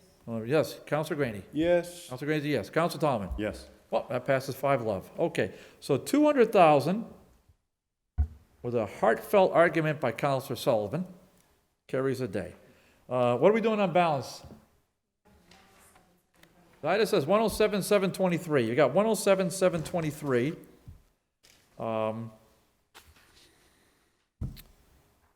What's the committee's pleasure? I just need another motion. I could even see a motion for that amount for Donahue School. I could even see that. Could I ask Alicia to explain a little more about the sewer and storm drain rehab? Sewer, storm, yes. Alicia. So this was a project and a proposal developed in conversation with Bob Parent and Mike McManus about the need to really start hitting some of our ancient infrastructure, both sewer and drainage in our low and moderate income neighborhoods. And one of the things that we do is we encourage city departments to put applications in because it serves two purposes. One is if we get a lot more money, the applications are there and ready to be funded. And two, it demonstrates a need if they're going for other funding sources that they've continually applied for funding. So, and sewer and drain work is certainly an eligible CDBG activity. So that's where that came from. Oh, great. I like the sound of that. Councilor Sullivan, you got a motion? Yep, I just need to see the remaining number again. 107,723. See how good I am? So I would recommend 107,723. Motion for 107,723 for infrastructure improvement in the low mod neighborhoods that was recommended by DPW and CAC, frankly. I'll second that motion. Under discussion, anyone? Just Councilor Murphy? CAC only recommended 95,000. That is true. Okay. But the actual request is 200,000. Yeah. So this kind of splits the baby, as they say. And if I may, under discussion, I think it sends a pretty strong message to the full city council that this body is seriously taking its job, that we're not trying to do skateboard parks and signs on electrical towers, that somebody finally is going to, and we've done this for years on sidewalks, but it doesn't get anywhere. Somebody's finally saying, hey, well, we got to put money into the guts of the city. Because we've seen the result with collapsing buildings all over the place, iconic buildings in Holyoke that fall down, other parts that fall apart. So, and we just heard tonight with the Jackson Street project, that is just, we can't bond our way through everything. Sometimes we have to use grant funds for maybe not the most elegant of jobs, but they're really necessary. Although I will say, supporting Wisteria-Hearst, I think that's pretty critical. Councilor Graney. Just a quick question. Does anybody know how much the Department of Public Works has left in their snow removal account? No. I can't answer that. Okay. Okay, motion is on the floor for 107,723. Motion made and seconded. Councilor Sullivan, how are we voting? Yes. Bartley, yes. LeBron Martinez? Yes. Graney? Yes. Solomon? Yes. Okay, 107,723. That carries a day. Ida, how we looking? We're done. Look at that. Okay, moving on. Now we are at the public service proposal. I am of the opinion, I don't care, CAC, I think. Maybe other than tech, I'm not real excited about that vote, but, I mean, I don't know.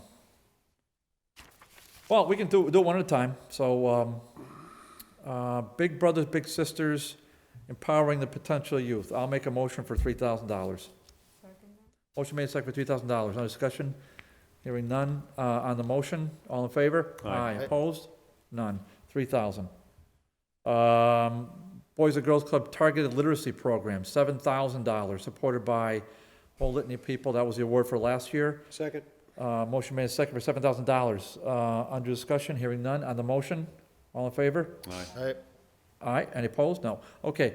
Girls Inc. Youth Programs. The reward last year was 10. Request is 15. OCD said what they said, but CAC and the mayor are both in lockstep with $10,000. Motion for 10. Second. Motion made second for $10,000. On discussion, hearing none. On the motion, all in favor? Aye. We have a winner. Greater Holyoke YMCA Alternatives for Youth. Boy, this is... Motion for 10. Second. Motion made second for $10,000 for this. On discussion, hearing none. On the motion, all in favor? Aye. Opposed? None. Okay. Holyoke Safe Neighborhood Back to School event. Motion for 3. Second. Motion made second for $3,000. This is a really fantastic event. So they awarded 3 last year, requested 10, but everybody's saying 3,000. What are you gonna do? I think I'll just go with everybody else at this point. But this is really great, really a great neighborhood event. So on the motion, all in favor? Aye. Opposed? None. Okay, 3,000. Look at this. Oh, one of our favorites. Holyoke House, Inc. Summer Readers and Leaders. Motion for 10. Second. Motion made and second for $10,000. On discussion, hearing none. On the motion, all in favor? Aye. Opposed? None. That's a great program. Paper City basketball program. Motion for $5,000. Motion made for $5,000. Is there a second? Second. Motion made and second for $5,000. On discussion. Hearing none. On the motion, all in favor? Aye. Opposed? What? I hear 4-1, so that one kind of carries the day, Gladys. But you can make a motion. Councilor Bar Martinez. What I meant to say is that I'm in favor of having them get the total amount, not cutting it down. Total amount was, total request was $25,000. No, but what the one. On the microphone, Councilor, if we're going to continue discussion. The one proposed by the mayor, the $7,500. I was Well, hoping, then Councilor, make a motion.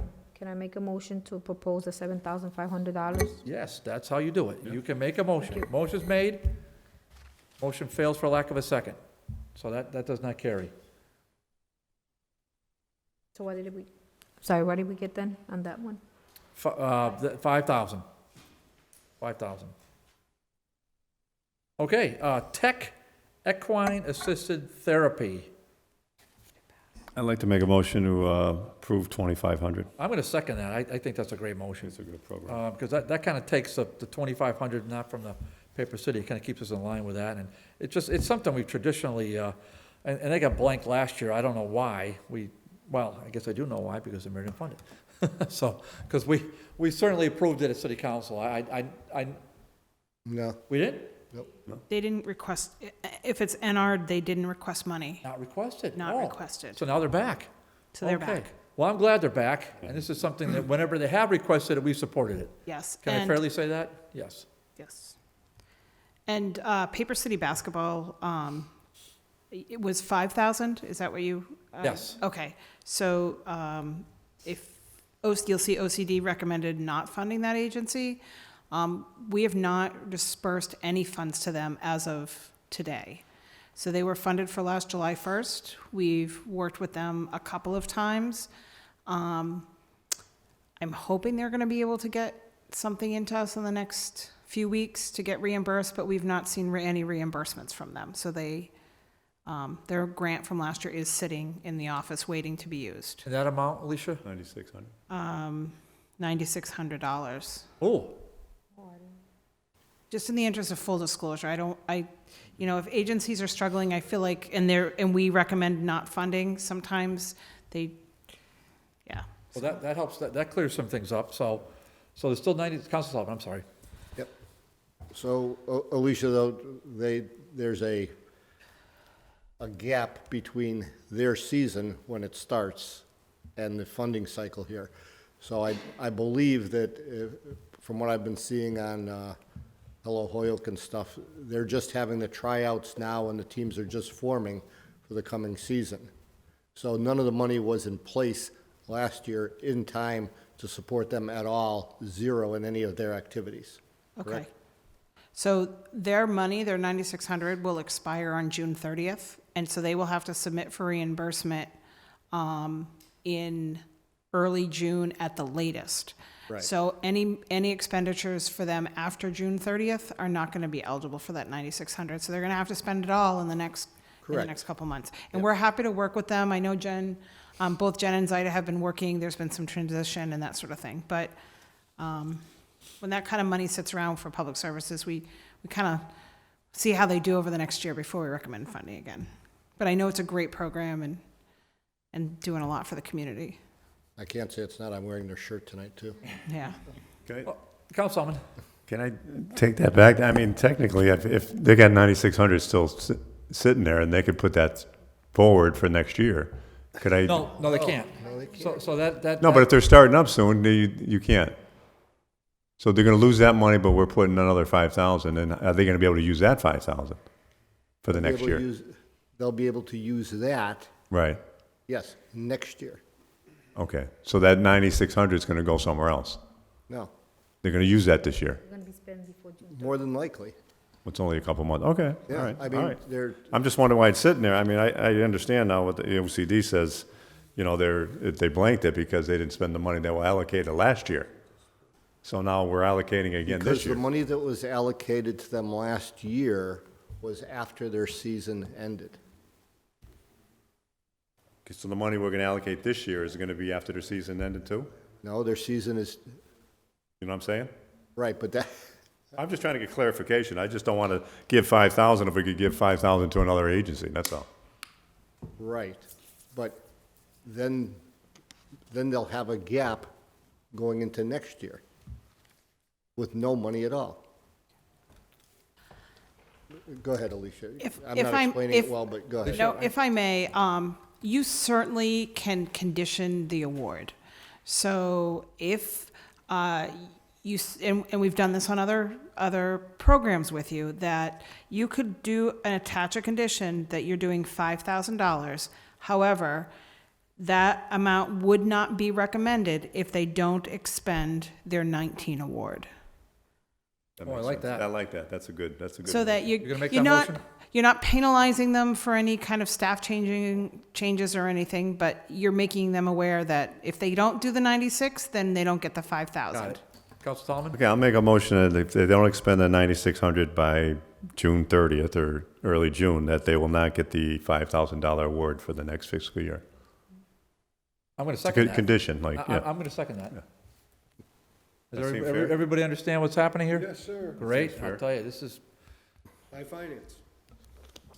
Councilor Green, are you a Holyoke High grad? With all my heart. With all my heart, too. Boy, I thought you were. I didn't want. I wanted it on the I microphone. don't think I'd be one of those I want. from Holyoke Catholic like I, that. Hey, wait a second, I went to Holyoke Catholic. I wanted official. Yeah, I did, class of 75. Councilor Murphy, you Holyoke High?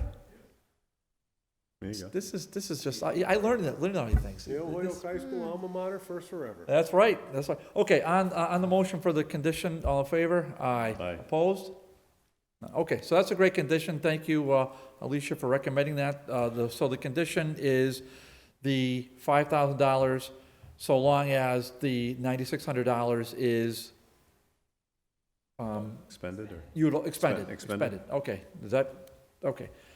All right, so I'll put a condition on that. Are you gonna put that in notes on the blocks tomorrow, so I don't have to remember this stuff?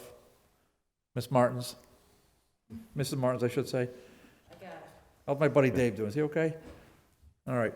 Now, tech. Where are we with that? We had a motion, I think, for $2,500? $2,500. I seconded that motion.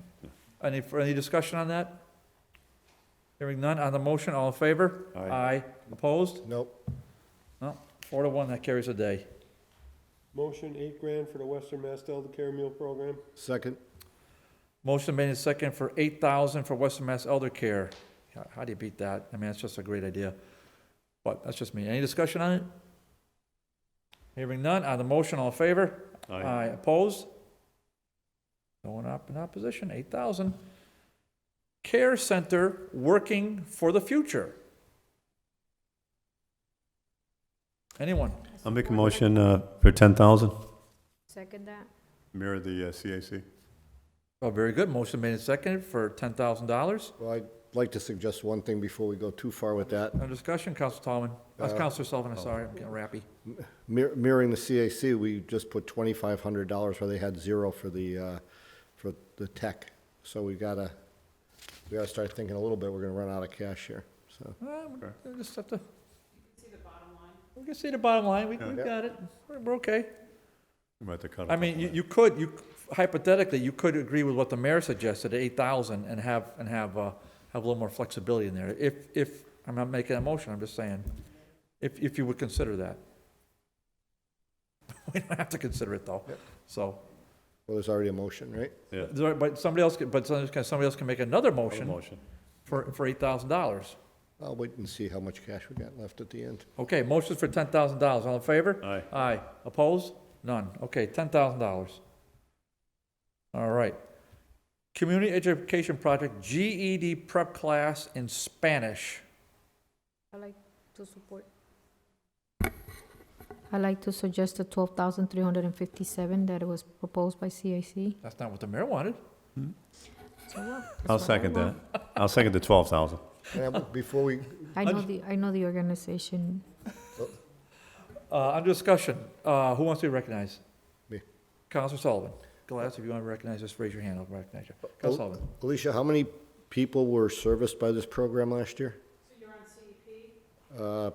Yes. Yes. So, Jen, that's what Jen and I were just looking at. They proposed 4, and we have not seen any billing from them yet, but their program runs for a fiscal year, and so they'll submit for reimbursement at the end. But Jen has been in contact with them, and they've been responsive, and their students are currently in school. And how many? 4. 4, I'm sorry. Thank you. And they spent the full award from last year? 18, yes, they would have spent their full award from 18. 18, okay. Yes. Well, this is very worthy, so the motion is 12,357. Second. Motion made and seconded. On the motion, all in favor? Aye. Opposed? None. Okay, 12,357. Carries a day. Spark. 8,000. Entrepreneurship for all, Spark for all, Holyoke. So we have a request of 40, OCD said 9, CAC said 0, Mayor said 15. Councilor Graney. What is Spark? I'm not sure. I don't know what that is. Yeah, business creation, but go ahead, Alicia. It's a program that used to be run through the Chamber of Commerce and now is affiliated with an organization called E4All, and they offer business development training classes.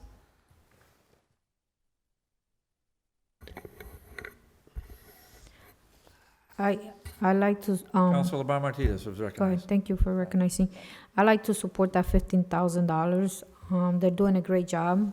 And I see, they're producing what they say they will, and they are doing it. So I support that. 15,000. Okay, that's your motion? That's my Okay, motion. motion's made for $15,000. Do I have a second for that? Second. I have a second for that. Motion made and second for $15,000. On discussion, any further discussion? On the motion, all in favor? Aye. Opposed? I say no. No. Okay, motion fails, 2-3. Do I have another motion? I'd like to make a motion for $9,000 for Spark. I'll second that. On discussion, Council Tallman? Yeah, I think it's a worthy program, and they asked for 15,000 last year. They asked for 40, but I think $9,000 is a fair amount, and that was the amount that OCD recommended. Yeah, I agree with that myself. I think that's a pretty fair number, and my hope is you know, as my time here draws to a close, my hope is that, my goal has always been that some of these, and I think that your department does a great job on this, is that there's only so much in the pie, and other entities have to get their shot. And this just can't be your baseline budget year after, so you gotta wean it off. I know it's not easy, and we all think they do a great job. Everybody down here does a great job, and they're all worthy, but we've gotta in my opinion, somehow kinda, so future mayors and future councilors, I hope they'll, you know, consider that, but that's just me. Any other discussion? Ms. Eller. If I may, we actually have made a targeted approach with our agencies to wean them off CDBG. After hearing you all for a number of years saying it shouldn't be supporting the agency, it should be supporting the clients.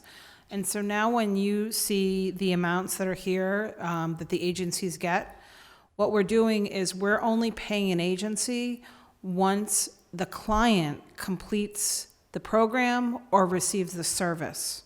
So we are no longer blanket paying agencies to keep their lights on, to pay the rent, to pay their staff. We are only paying on a per client basis. So if the agency tells us that it costs $500 to send a child to summer camp, then, and they get, let's say, $500, then we're going to pay them to put one child through one session of summer camp.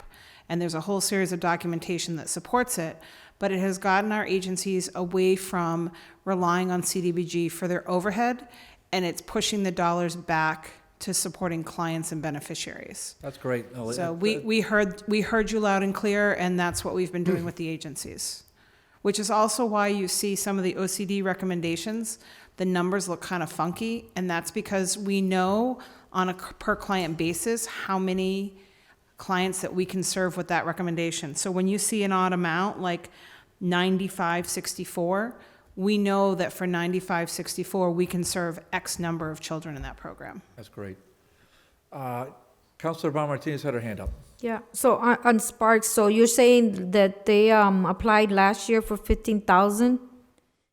Is that the FY19, it says that they applied for 15,000? They received 15,000, so I can tell you how much they applied for. That's the award. Right. Yeah, right there. So That's the award. You got it. So they got the 15,000, then they did spend it, correct?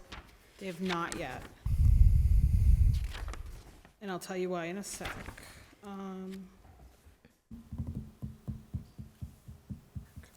Spark last year requested 45,000 and they were granted 15. And as of today, they have not expended any money. However, that is because the class that we are paying for clients for, they're just finishing up. Right. So that was, we agreed to fund their clients that would be in the class that started in December. That's great.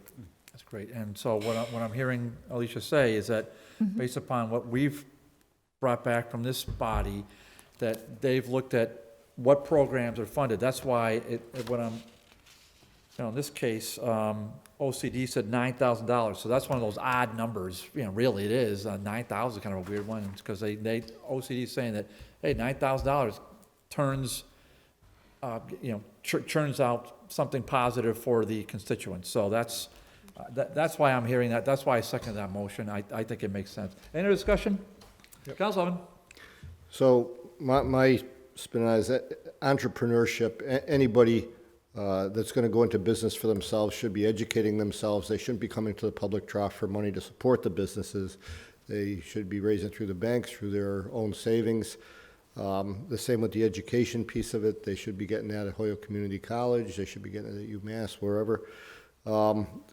Through other programs with all the needs we have for social services, public services, youth, and to be supporting business enterprise at this point is just, seems to me, out of our wheelhouse.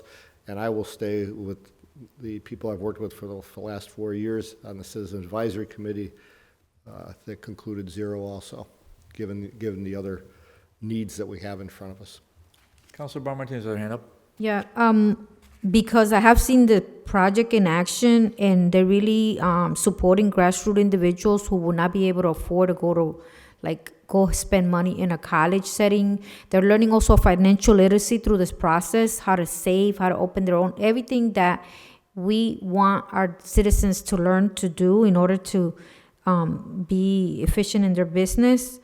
I'd like to support this in a level that, even though others didn't, probably they're not that aware of it. It's not supporting people, giving them money to open their business. It's more to really an educational process and supporting them through their opening of their business. So Okay. Thank you. And any further discussion? On the motion, Councilor Sullivan?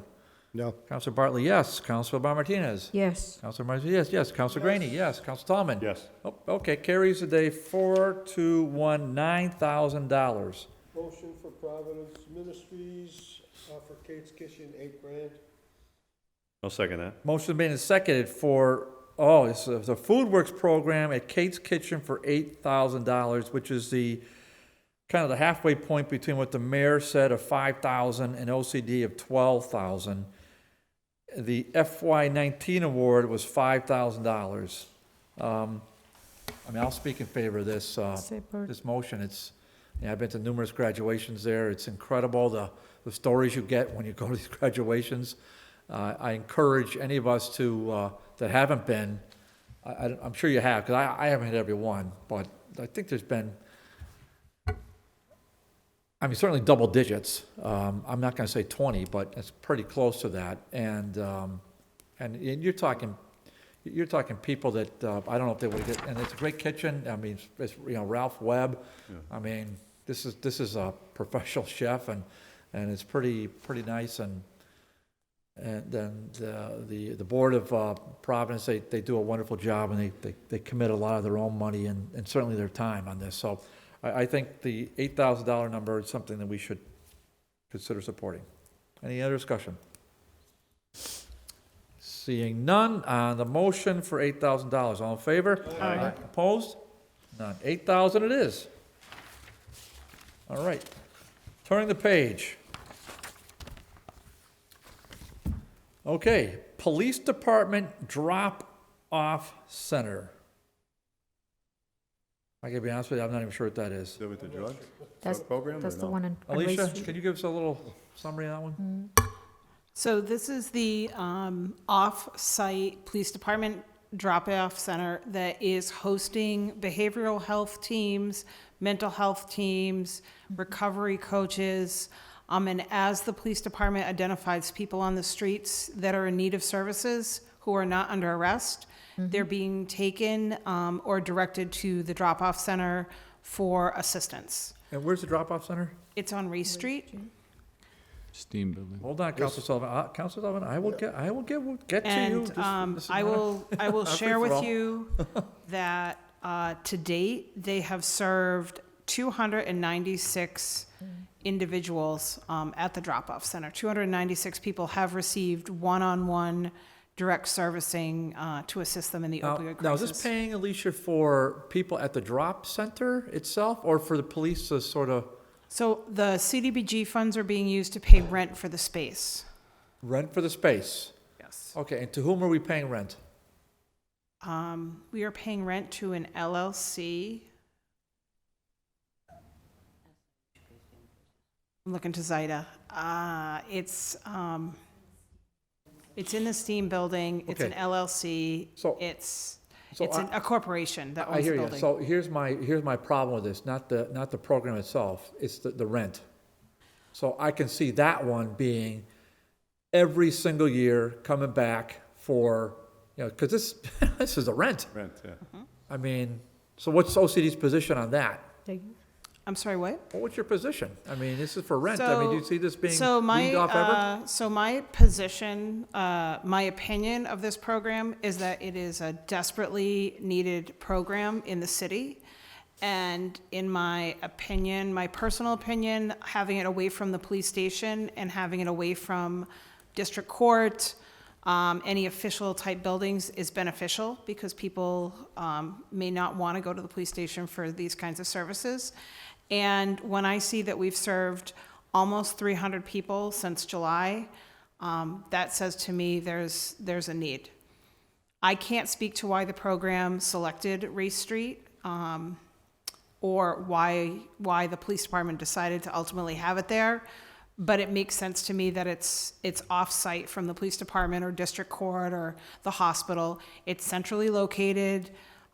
People, we're giving referrals all the time, and the numbers speak volumes. And clearly, by the number of people that we have outside of City Hall in need of opioid treatment and opioid referrals, I think this is working. And you know, if I was sitting in front of you without numbers, that would be one thing, but I can tell you how many men we've served, how many women we've served, where they're from, what their incomes are. We have a lot of demographic information from it.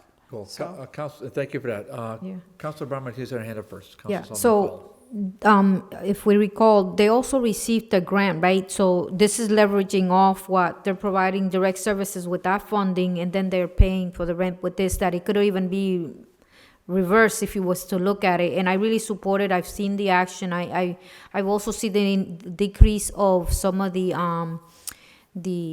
sexual trafficking happening because they're helping them as they're picking them up and not incarcerating them, but more to help them find other ways of being supportive as well, due to the drug epidemic. And I think that is something that we really need to vote on.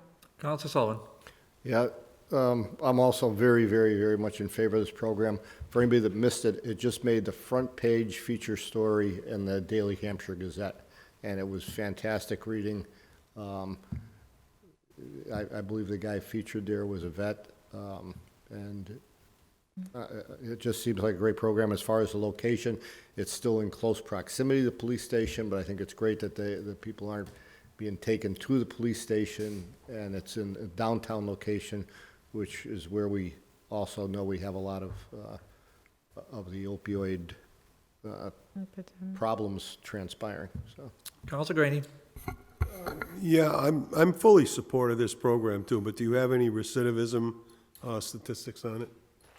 I don't have recidivism stats on it. I have who they've actually touched. I know I would encourage you to have Sergeant Hart come in and talk to you about the program. They're actually working with UMass, and they have an app that UMass has created to help them identify treatment beds and who's gotten to treatment and who's back.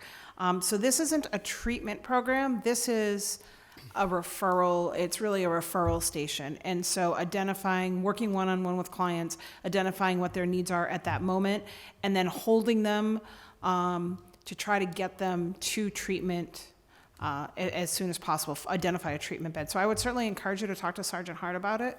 They are in Washington, D.C. this week. It's being featured at a national, I believe it's the Department of Justice is doing a big conference, and this program is being showcased, which is really exciting for Holyoke. And like I said, it's so desperately needed on the streets. Well, I'm in support of the program. Councilor Murphy.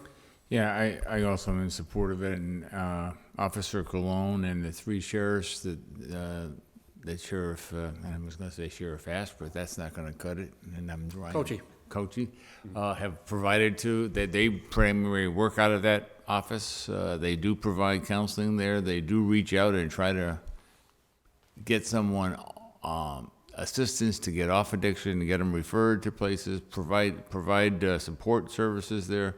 And it's certainly dealing with the human element and trying to not make you think you're a criminal as much as you're a person that has an issue that we need to help you with. And it's certainly, I think it's been beneficial.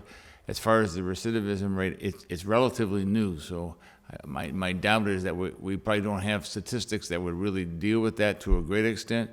But I know of some of the people that have been in the 8 or 9 months now. That's a start, and hopefully they're going to continue on. But I know they seem to be very receptive to that this is something that's given them a chance.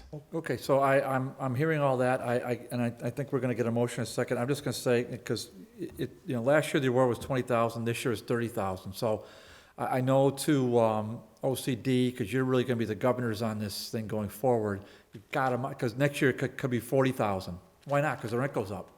I mean, they're in the for-profit business. Yes, our hearts are all torn on this, but we've got to be real about the dollars. And I'm going to strongly recommend that OCD really watch that line. I mean, that's already a 50% increase in the rent in 1 year. So what's to say they won't do it again and double it next year? I mean, I'm just being a devil's advocate. That's all I am. Councilor Grandy, sorry. Well, is it possible that during the year that we could have somebody search for a public building that would be available that the city owns? You know we don't have any public buildings, Howie. You know that. I got one in mind, but I don't want to say it. It's still Okay, sitting up so there. let's get a motion on this and move it forward. Motion to approve $30,000. Motion made second, approval of $30,000 on the motion. All in favor? Aye. Opposed? None.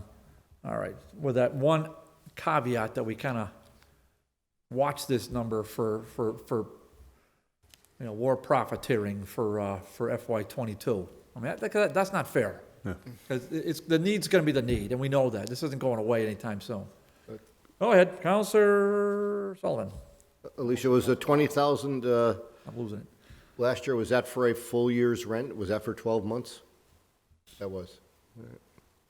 There you go. I'll make Next. a motion to approve 16,000 each for Loretta House and Margaret's Pantry. Second. Second. On discussion on this one, pretty obvious. This is a legendary, and I thank OCD and CAC and the mayor for this. This is matching what they had last year. These are, obviously exceptions to probably my rule that I always say about weaning off, but this is a tough one. So, okay, on the motion, all in favor? Aye. Opposed? None. Okay, 16. Recommend 15 grand for a women's shelter? Second. Motion made and seconded for women's shelter for domestic violence intervention. Again, says what it says, pretty clear. On the motion, all in favor? Aye. Opposed? None. Okay, 15,000. Motion to give 6251 for teen parenting program out of the YMCA. Motion made and seconded for The teen YWCA. parenting program at the YWCA. Again, this is OCD staying on point for persons served. True, Alicia? Was that a weird number? No, this is actually one of those cases that is not per person served. This is, their request was 6251. That was actually their request, and it's to buy beds for the teen parenting program. Oh, there you go. All right, so that one should be pretty straightforward to monitor. Straightforward. All right, on discussion, hearing none. On the motion, all in favor? Aye. Aye. Gladys, you voting? Yes. Still got to vote, Gladys. Yes. So I know you got your cell phone, but this is voting time. All right. Okay. Next on the hit parade. Oh, everybody's favorite, the farmers market. So I would just direct you to your remaining funds balance. Oh, yeah, remaining funds. Oh, 3443. Hello. Okay. So those are remaining funds. You've got one Holyoke CDC, you've got community neighborhood cleanup, you've got HHA homebuyer education, and you've got the farmers market. Or you can reallocate from other places too. I mean, I think there was some talk about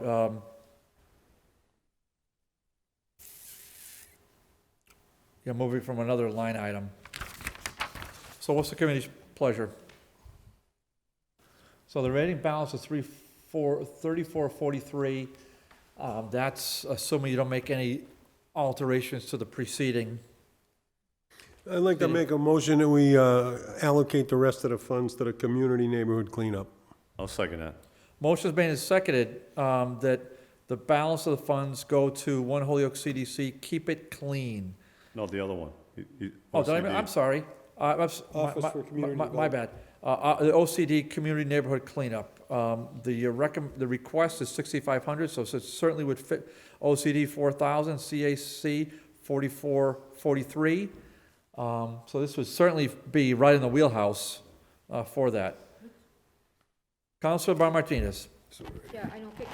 What is that? What Gladys? do they do with that project? Gladys? Excuse me, I know, the mic. trying to find out what do they do with that particular project. I'm looking for it. Alicia, please.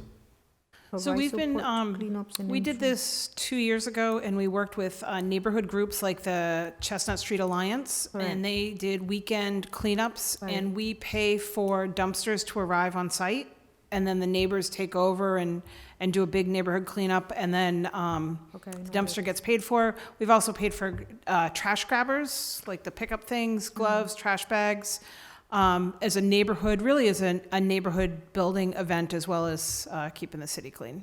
Boy, fantastic. Thank you, yep.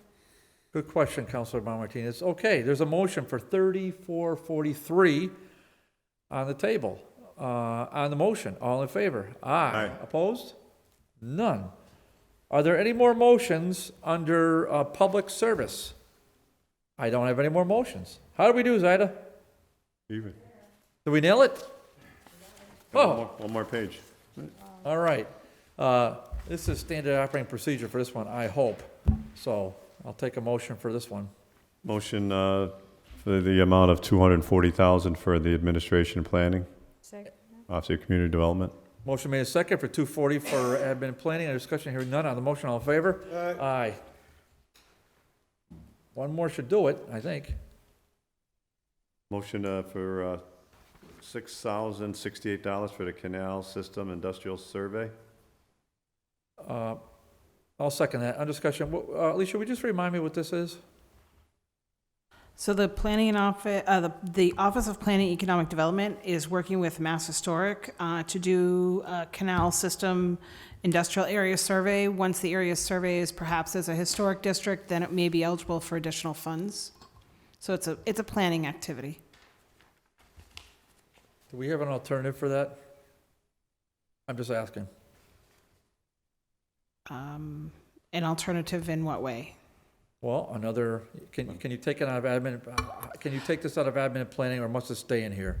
It has to stay in there because it does not have a physical deliverable. So your choice is either to fund it or not. It can't move out of this category.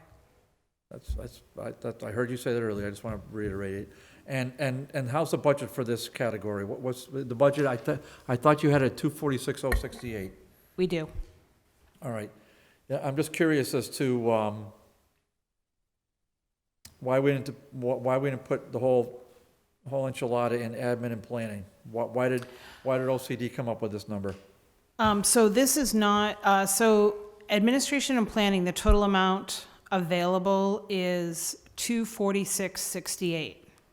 My office budget is $240,000, and the Office of Planning and Economic Development requested $12,500 out of this category.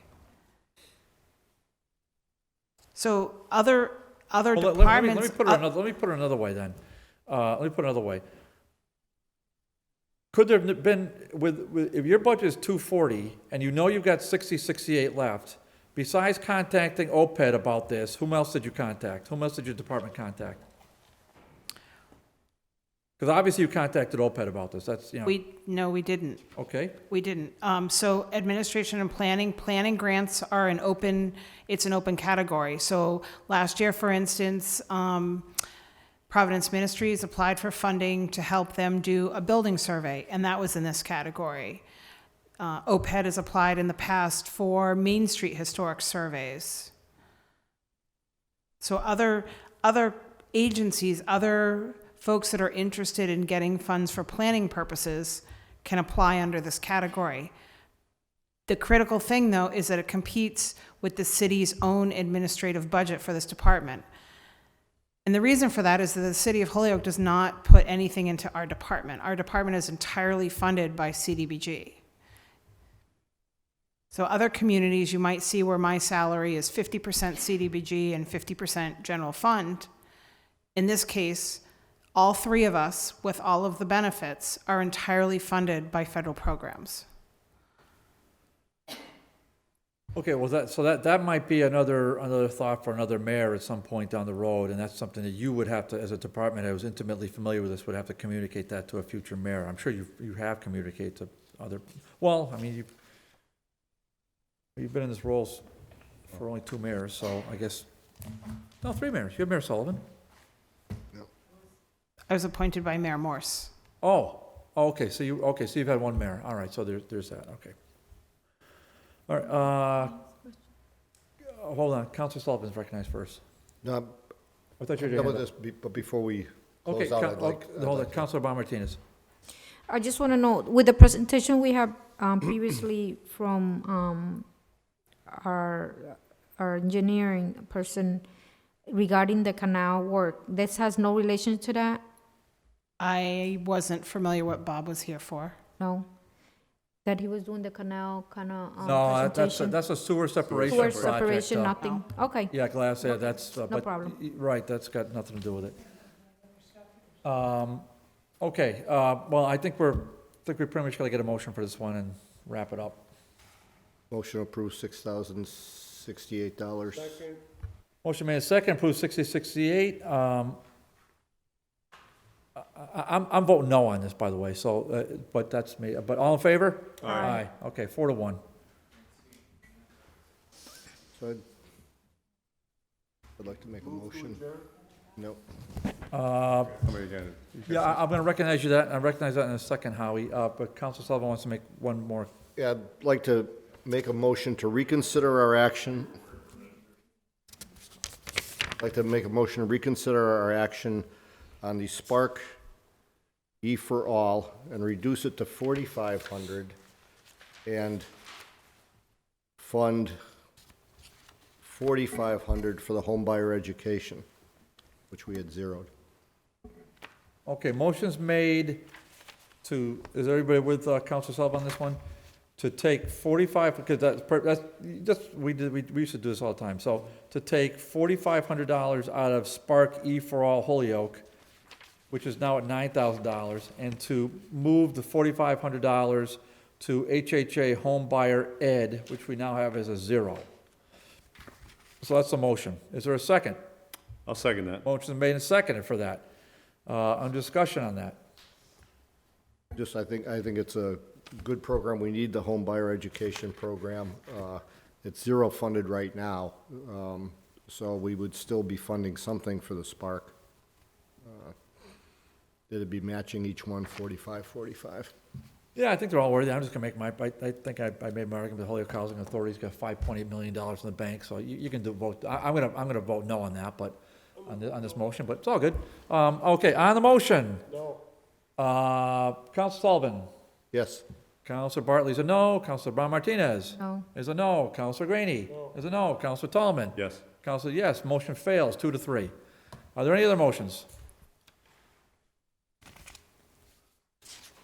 Okay, Alicia, Alicia, do we have to make any other votes relative to home funds or anything like this? Do we have to do anything? Nope. You're good to go. When will the city council take up a vote on this? Tomorrow. Tomorrow night. Is that convenient for you? That's timely? That's timely. That's Okay, fantastic. does that work for your schedule? That's fine. Do you need me here? Negative. Okay, and Well, we love your presence. Yeah. You're always welcome. and I'd love to be here, but if you can do this without me, that's great. I think we can. So what I'll do is if Martins, Zaida, you want to be here? I mean, it's it's an open meeting, so you're all good? I think we're good. All right. However, we do have the grant acceptance vote that needs to be taken. So I will send you that language tomorrow morning. Would you send it to Ryan? I will send it to Ryan. I'll do both of you. I'll actually do several of you, so everyone has it. Yeah, I wouldn't trust me to have that handy. So would that have to go in as a late file, or? No, that's part of this. That's part of the CDBG. That's not a late file. Why would that be a Okay. late file? Okay. That's part of the CDBG. Part of this whole? Yeah. It should be part. all I mean, part it's of it. standard. It's standard. It's Yeah. standard. That We've is been not a late file. Send it over. It's all part of it. But So we'll just send it over to make sure that you have the actual votes that you need to do for tomorrow night. We already sent it. We'll send it again just to be sure. you may consider copying the president of city council on that one. I think Okay. that would be prudent. 'Cause Okay. Tomorrow's going to be a bit of a helter-skelter kind of a meeting. So we got a lot going on. Okay. Okay, Oaks? All right. Excellent. Thank you very much, Okay, well, guys. thank you. I'll take one more motion, that'll do it. Motion adjourned. Motion made, second to adjourn, on discussion hearing none. On the motion, all in favor? Aye, we are adjourned. Thank you. Thank you, everyone. That's 30 minutes from now.